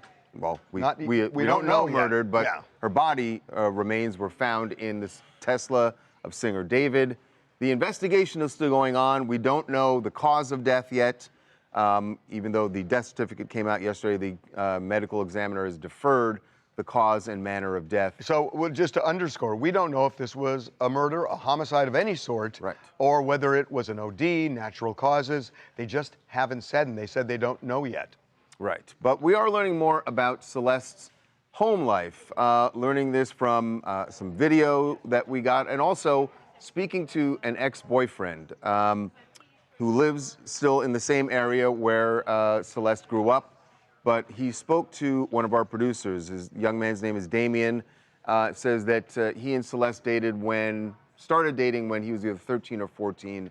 But he says that she did talk about some trouble at home. And I don't know how much of this is typical teenager, or is there something especially different that was going on there, but this is what Damien... We should just say, we have edited some specifics out because we have not been able to confirm them, and we don't want to do this, but he is talking generally. By the way, he's sitting next to his mother. She said how her mom didn't treat her well or whatever, and she didn't like where she was at. Did she talk at all about her relationship with her parents? Kind of. She just said they were mean or whatever. She didn't like them. What is your last memory that you have of Celeste?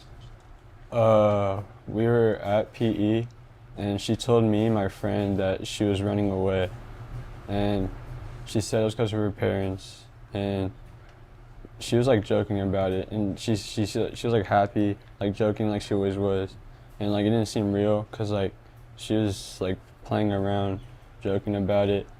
And the next day, she wasn't at school, and like that's the last time I saw her. Yeah, so she had run away, as you know, and we've talked about several times. She ran away in January of 2024, came back, and police got her in February in Hollywood, and then she ran away in March of 2024.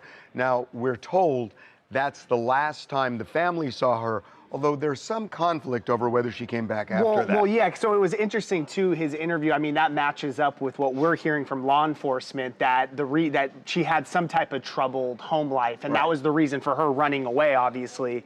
And then we got this video yesterday, which was kind of shocking because we thought maybe the last time her mom had seen her, or her parents had seen her, was one of the last times she had ran away. Right, in spring, in the spring of 2024. So we spoke to a neighbor directly in an apartment right next door to where she lives. They had Nest camera. I believe we're going to show camera it. footage that was. This is from September 7th, 2024, and Celeste is the woman you see there. She was arguing with the neighbors because some kids were doing the context of the video is she lived right next door. Kids in the apartment building had ding-dong ditched her house, so she was going over there to confront the kids. And at the time, they didn't. The neighbors didn't really think anything of it. They're just like, they had seen the missing posters, but they was like, oh, well, she's here. After she left, they were talking. They're like, oh, that was the girl from the missing posters, because the family had gone up and down the block with the missing posters back in April. So wait a minute. So the idea here is that she came back in September 2024 to her family. Yeah. Hey, Anakin, come over here for a second. Now we don't know if she was back there staying with them or she just went back to visit. But she was clearly right next door to her family home on September 8th. We have a mic. Oh, you have your mic. We spoke to Celeste's mother before she was even identified because we got a tip. She only speaks Spanish. Anakin speaks Spanish, and you talked to her. Yeah.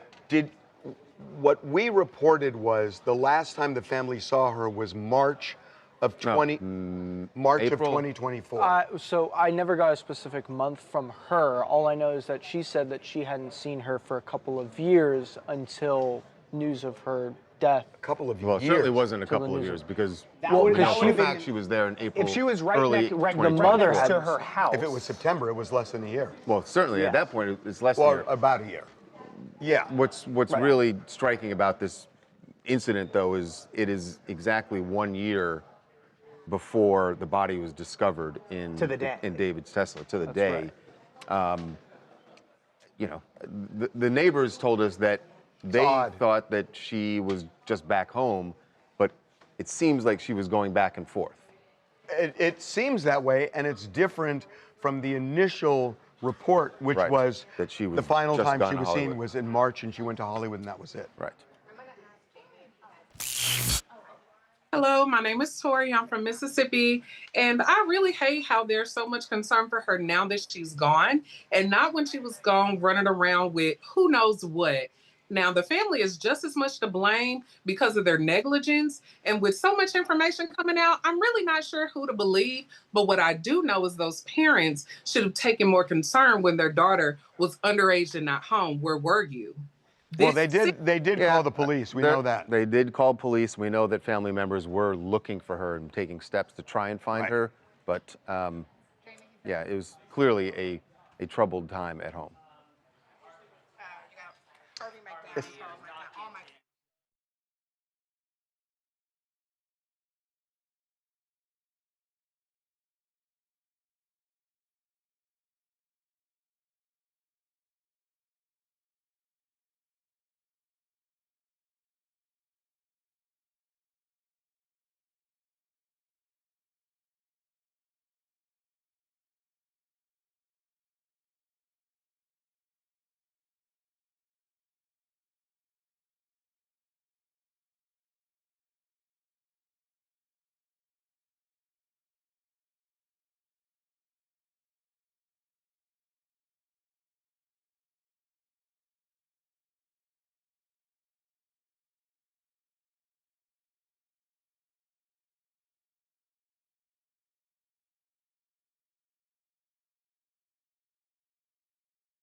want to do headlines really quickly? Yeah. Yeah, what's a lunch? Real What do they quick? pay? Chicken burrito. Can you give me chicken burrito? Market. No fries. No rice. Why don't you go do a headline while we wait for Babcock? What's the headline? Charlie has it. Charlie, do you have a headline? Yeah. Okay, this is pick a headline, guys. We'll give you a T-shirt and Babcock. put it in the site. Here's the story. Charlie, give me the story. Yeah, where is it? Tom Holland was at an event. Why do you fix your hair every time you turn on? I just look horrible today. Just waiting for Babcock It's to been say a day. that, then I got it. Tom Holland was at an event, and somebody had asked him a question about Zendaya. You know, him and Zendaya are engaged, but when the reporter asked Tom about it, they were like, oh, your girlfriend. And he corrected the reporter and was like, you mean fiance. And that's the story. Isn't that so cute? Oh, it's cute. Okay, so that's the story. Come up with a clever headline, and you will win a TMZ T-shirt, and we'll put your headline on the site. Okay? Do you want to go to sports or do you want to have Babcock stand up? Where's Babcock? He's there. Yeah, just stand up. Okay. Okay, let's go. We got to move. Thank you, Charlie. Now. Oh.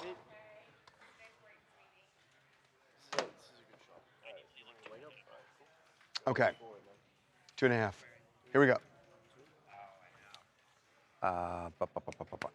This is D2, right? Okay. When did my hairline go this high up? Oh, it's been on backstroke. What just happened? Jesus. Hey. My hairline's going strong. You. That was a cheap shot.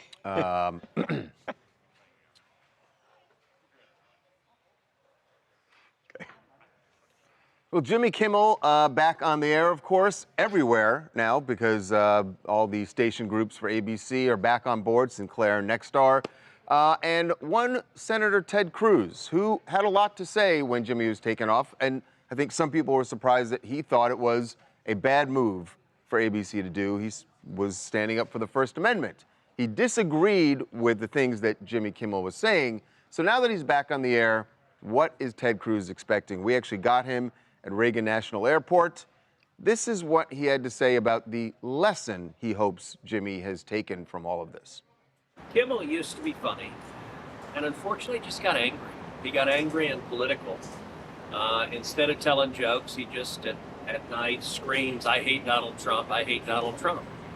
I think that's a big reason why his viewership dropped so precipitously. You know what I hope happens? I hope Kimmel returns to the guy he was a decade ago, which is, I don't mind if he makes fun of Republicans, but good comedy makes fun of both sides. I disagreed with what Brett and Carr did. I don't think the federal government ought to be threatening a station's license to try to force a comedian off the air. Good on Ted Cruz. Yeah. Good on, I mean, personally, I just think that's the point of the First Amendment. And look. Say you disagree with it if you disagree. And I will say one thing, that there is something to his point that a lot of people who are on the left have telegraphed that kind of anger, and maybe some of it's appropriate. In comedy, it's different. It is different than it was before. And I applaud Ted Cruz for that. I really do. I mean it. Yeah? No. Oh, I thought you were. No, absolutely. Here's the thing, too. Because if you're Ted Cruz, sometimes you're waiting for the return. You're like, I know Babcock's going to have something to say. Because here. if you're Ted Cruz, there's going to be a next administration and an administration after that, and they will come for you. He's one of the most reasonable guys that I've heard so far. I agree. It is interesting that Ted Cruz has come out of this as being sensible I'm not and surprised reasonable. by that. I would expect nothing less from the senator. I gotta say, of course not. No, I gotta say, well, he's also he is educated. He's There's a lawyer. one other thing I want to applaud him for, that he didn't spike the metaphorical football when he could have reminded us of the basketball. Remember the one-on-one basketball when Jimmy Kimmel played Ted Cruz in basketball? Oh, right. Ted Cruz actually beat him. Yeah. He didn't bring it up. He didn't bring it up. He didn't spike the basketball. I gotta say, good on Ted Cruz. Mixed metaphors. Good. Okay. Let's get E done. Okay. Divorce settlement reached. Divorce settlement reached. It's like silence. That guy was trying to decide. He was trying to decide which way to come on it. He's like, do I come in because I know you reasonable didn't have or a do I lot of come in time. house of fire? I knew you didn't have a lot of time. She told me you guys didn't have much Well, time. that's when you jump in quickly, not sit there and. What the? You did great, Babcock. That Thank shot you. was Thank great, you, by Bab. the way. Thank If you for your just turn your head contribution. and no one being there. And no one's there. Thank you, Babcock. All right. Okay, here we go. Okay. This might set a record. At the beginning of the show, we told you that Nicole Kidman was filing for divorce, that she had gone to court. Abruptly. Yes, had abruptly filed for divorce. And now we have more news on this, and it appears they've settled everything. They've settled everything. Settled the divorce and they've reached a divorce agreement. I don't want to make it sound like they're we can unpack getting back this. together. So they filed documents saying that they have reached a parenting agreement, a custody agreement. They have reached a child support agreement, and that third thing.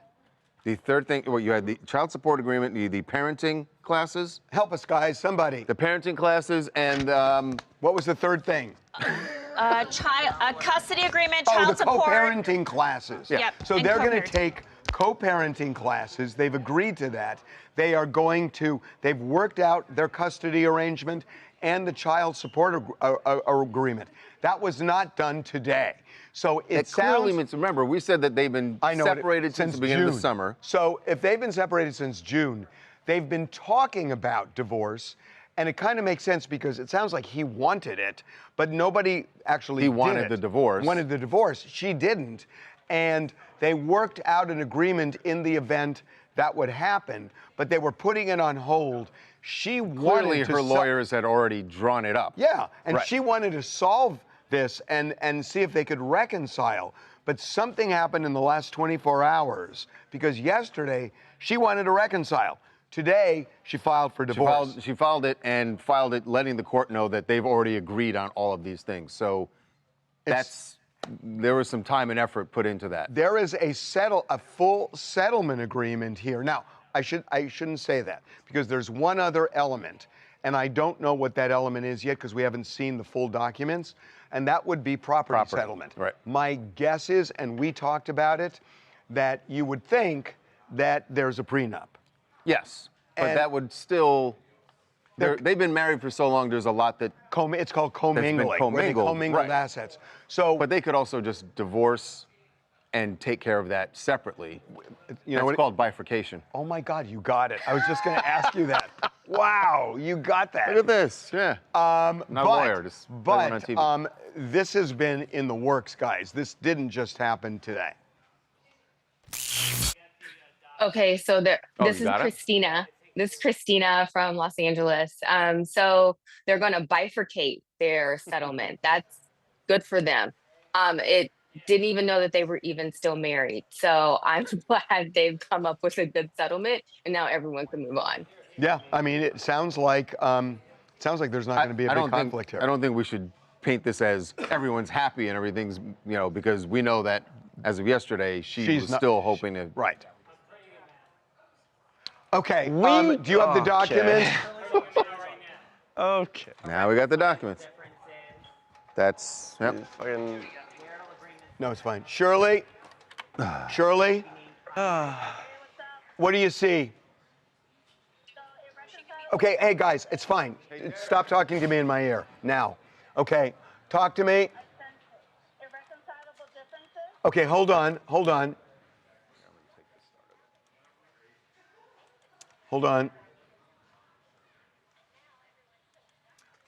Nicole cited irreconcilable differences. Yep, keep going.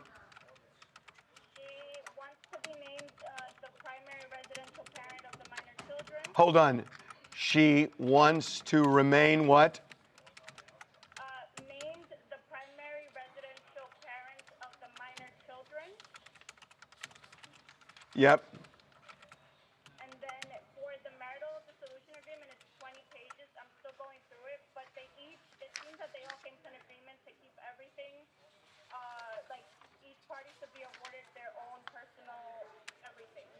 Okay. titles, their businesses, like everything sort of separately. Like that's it. And they each will retain their own assets. Does it say anything about a prenup? I'm not seeing anything on prenup, but it says neither party shall pay any amount of alimony or spousal support to each other. Okay, hold on.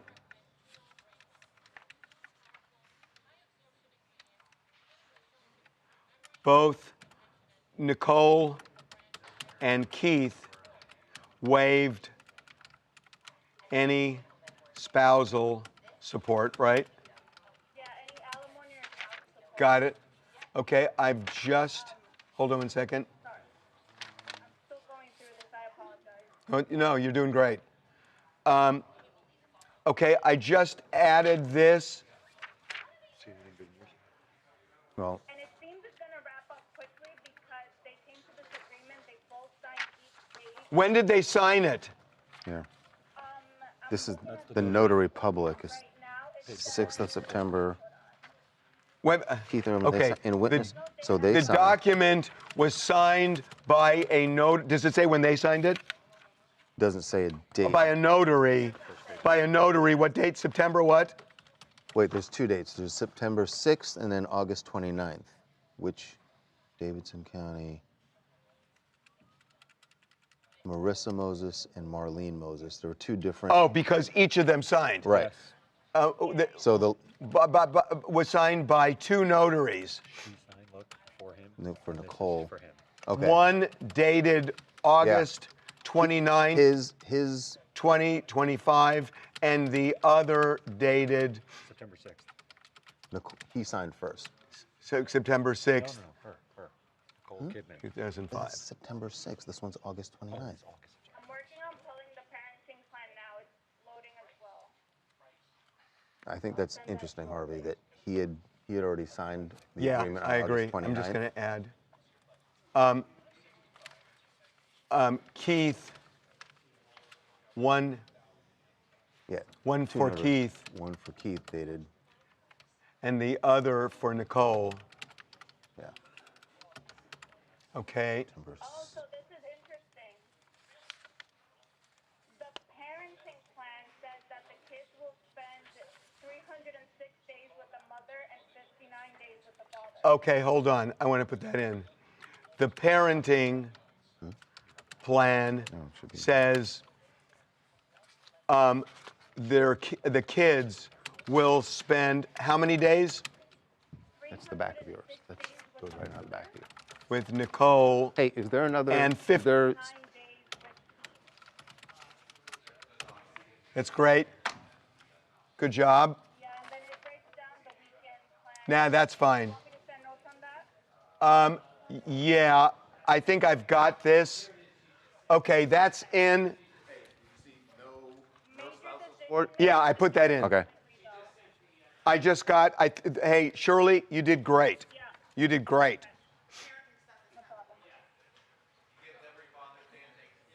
He's printing that out, Derek. Just go through it to make sure we've got everything in. Well, we don't. I mean, I've got the highlights. Say again? No, but I mean, that's what I'm saying. No child support? No, it says that father's gross income is excess of 100,000, and so is the mother's. So $0. Okay, hold on. Waived any is that a spousal Tennessee thing? spousal support and child support. Yeah, all major decisions should be made jointly, though. Everything.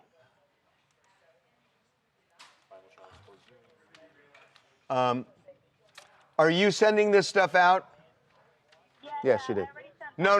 I'm asking the. The. Nevertheless, we're supposed to say.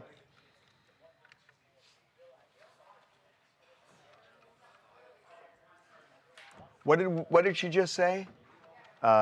Spend 300 days. No, she just said something that was. Both parents are. Oh, that you have it. Earn so much at 0 child support. Yeah, I've got that. Does it, Shirley, does it look like that's a Tennessee thing that because they both Yeah, make it more is. than 100,000? It is, but I don't care about that now. I feel like it is, and it's also, they signed each document so it looks a lot like Yeah. their marital agreement. So it seems that they came to this together. The thing that's filled in. Joint support, 306 joint and 59. decision making. That's not statutory. 306 and 59 is. Oh, no, that's not, all right. Yeah, Have to right. have a mediation by But the parties. the threshold is 100,000. Oh, that they have legal custody. That's the joint decision. They agreed all major decisions involving Education, health. their kids, including Education, healthcare, and, religious. and healthcare will be made jointly. Okay, we got to move. Okay. That's great. So, we got to go do the show. Janet, can you make sure the updates are all... Can you send that out again? The other. With all these details? Support shall be paid. Guys, The parties acknowledge that Casey? the father has already prepaid all child support owed. The mother pursuant to the attached child support worksheet and child support Parties also made guidelines. additional provisions for the needs of the children. So I don't So you wanna need to tweak that. What was the headline? Settlement reached? It's Nicole Kidman files for divorce from Keith-Urban settlement on custody. She gets primary custody. She gets primary custody? Yeah. Instead of settlement reach. Take that out. We need to tweak. You're telling me. The one part about child support. Listen. Yeah, I'm listening. He paid. 46 minutes. He's And, already paid it. Running, it's 42%. 46 minutes. That is. We should What do we add have that. next? We did E. Is the child support No, we have worksheet F and G. in? Is that document in there? And just say he is prepaid. Well, here, let me go in. Sorry, Shirley, you still there? For what? Yes. Yeah, we are. Yeah. Is the child support worksheet in? This is it. Is my mic still on? Yes. That's it's been fine. on the whole time. That's fine. Combined Shirley, adjusted everybody. Gross income. Shirley's great. 100. Child support. So it doesn't say how. There is, however, a clause which states, Keith has prepaid. What's going on with my paid child support obligations? Oh. Well, obviously. Okay. I got that. I think the worksheet has lots of something like that. I got that. Okay. Correct. Okay. He's gone above. All right. Is what I think there is. Okay. Like his worksheet Right. comes out to. What's going on here? 3,200, and obviously he's gone above that, so they've acknowledged. Okay. That's fine. Well, I Hey, and can't can you- figure out the numbers at this point, but can you see if my phone's up there? not a lot. Also, but Okay. Yeah, no, We got to get this done. redo that? No. No. I think Just we keep do it. going. We do gotta them keep right going. now. Another one. Yeah, we're doing it right now. Okay, in G, here we go. Nicole gets primary So custody. what is this? F what? She doesn't need Who? that much granular detail. Just Did need you some tell her broad we got the strokes of document? What they've Yeah. agreed upon. Send it to her. She doesn't think. Harvey mic down for a second. But she's trying.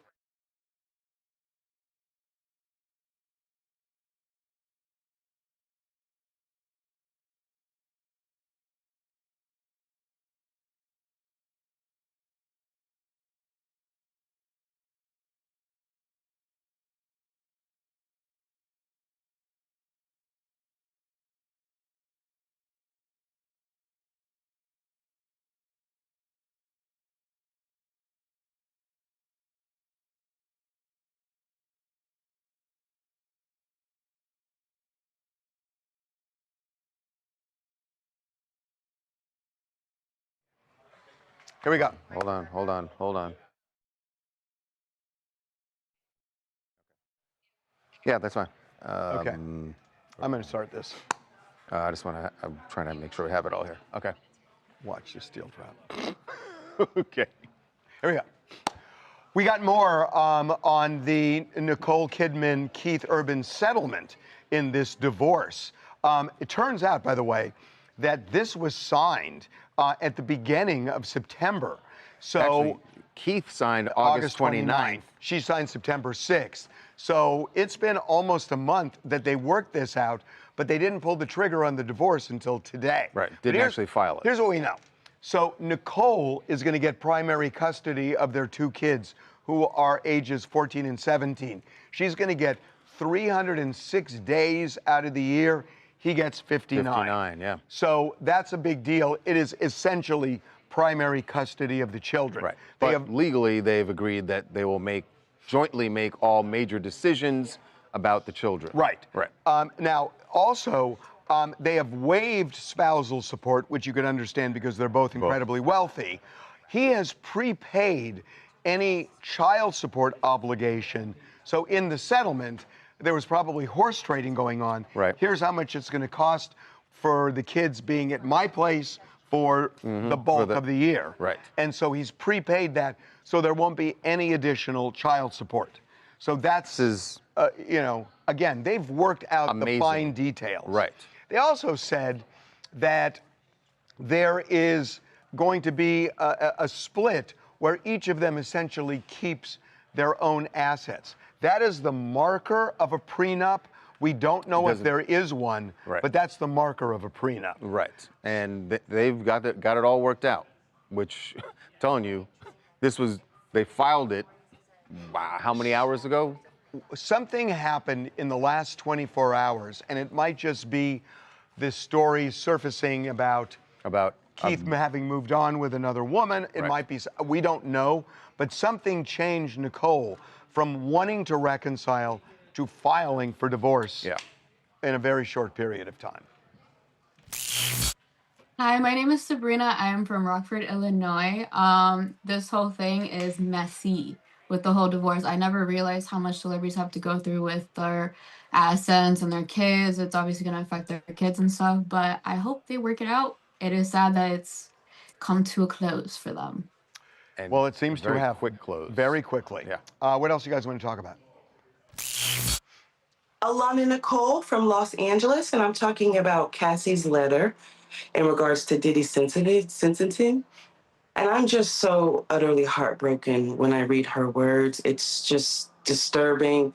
And I just hope that the justice system finds Diddy accountable, because if they don't, I don't know what kind of message that's going to be sending to survivors. And I just hope she continues to get the healing and peace that Cassie's looking for. Yeah, this was a letter that she sent to the judge. It's basically like a victim's statement, and she said that she's still having nightmares. So it doesn't seem like that healing's here yet. And, you know, the judge is supposed to take those things into consideration when he goes into figure out what the sentence is going to be. And we will know within days. Yep. One more. My name is Celeste. I'm calling in from Portland, Oregon in regards to the updated David case and the video. I think the video provides insight as to a better timeline of when the family actually saw her, and it provides the media with more of an idea of how often she was coming in and out of the house, which unfortunately that instability makes her potentially more susceptible to grooming. I don't think this was the first time that she ran away, clearly, and it just shows you how vulnerable she actually was. Yeah. Yes, sure. It was as we said, troubled situation there at home, but still searching for answers. Can you keep it rolling so we can get G done? Because I've got to get the other show done, please. G and then headlines. Yeah, okay. Here we go. Sound. Go. What's the name of the movie again? What's the Springsteen movie It's called? Oh, God. Thunder Road. I don't know. Freaking... What is it? Deliver Me from Nowhere? Deliver Me from Nowhere. Okay, here we go. Well, Jeremy Allen White, of course, everyone knows, is playing Bruce Springsteen in this biopic called Deliver Me from Nowhere. And Springsteen has said he loved it. He's seen the film, was there when they were shooting some of it. We actually got Jeremy out in New York City and asked him about getting that compliment from the boss himself. I know Bruce thanked you for doing such a good job. How was that for you? It's the best. You know, I respect Bruce a lot, and I'm so happy he's, you know, he's pleased. Jeremy, how was the vocal training for this role? It was tough. I mean, Bruce has a beautiful voice, very distinct voice, and it was hard to try and capture. Mr. White, it sounds like an award is coming for this role. I don't know about that, but that's very nice. I can't wait to see. I can't wait to see it. I love music biopics because you just want to see how much they can, how closely they can capture the essence of that person. I'm shocked that he's doing all of the singing. Like, I know. I thought this would, because Bruce's voice is so distinct, I thought it would be a lip sync. But he can do the gravelly kind of thing. Gotta say, we're gonna find out. Best concert I've ever seen, Born in the USA. Wait a second, you told me it was Janis Joplin and Jimi Hendrix. Okay, second best concert I've make ever up your seen. mind, man. Headlines. Yeah. Headlines, headlines, headlines. Okay, and then we'll end stream. Quite a bit here. Quite a lot of headlines. Okay, we but got to do only it fast. Let's go. Emily Stovall, we're not, as in K-N-O-T, just dating anymore. That's cute. Maria G. That's cute. Web of Lies, that's fiance to you. Next. Don't the Watcher, Spidey puts the web down about his gal. Next. Cassidy McCullough, Spider-Man swings into husband mode. Next. Judy Carlu. Yeah, but he's not husband yet. Zendaya's Spidey-Man spins his web. That's a contender. Go. Zendaya's Spidey-Man spins his web. It's the first one or the third. The web one. Give me the first one again. We're not just dating anymore. K-N-O-T for not. Me and Charlie also like Spidey swoops in to defend his Mary Jane. No. Okay. Me too, So Charlie. we're not just dating anymore? And the third one was? Spidey puts the web down about his gal. No. Swings into husband mode. Web of Lies, that's fiance to you. No, next. Swings into husband mode. Spider-Man swings into husband mode. That's cute. Yeah. You pick. Well, I didn't even. What's the image? It's that he corrected somebody saying it's not my girlfriend, it's my fiance. I think I like the first one. I like the first one too. Yeah. Okay. Yeah. First one it is. Bye, everybody. All right, I'm bye. sorry. What I got was- it. Hold on. Jim, What is it? what was the comment? Oh, wait, hang on. Wait. What was the headline? Wait, give me a sec. Did you kill it already? What are you gonna say? The What was the first one, headline? we need to. What was it again? It was we're not just dating anymore. We're not just dating anymore. That's the one. Okay, so Emily Stovall. Tom Holland, we're not just dating anymore. That's it. Yeah. I don't know. It has nothing to do with Spider-Man, but Wanda, TMZ ideas at TMZ.com. Jackson, welcome to my life. When you I'm keep sorry. going and we Okay, need to keep going. Yeah, welcome to my life, Jackson. Have some Robitussin from my cup. Because when we need to go and you just 3 keep hours. chit-chatting. Anyways, TMZ ideas at TMZ.com. Shirt size, name, address if you want your shirt signed.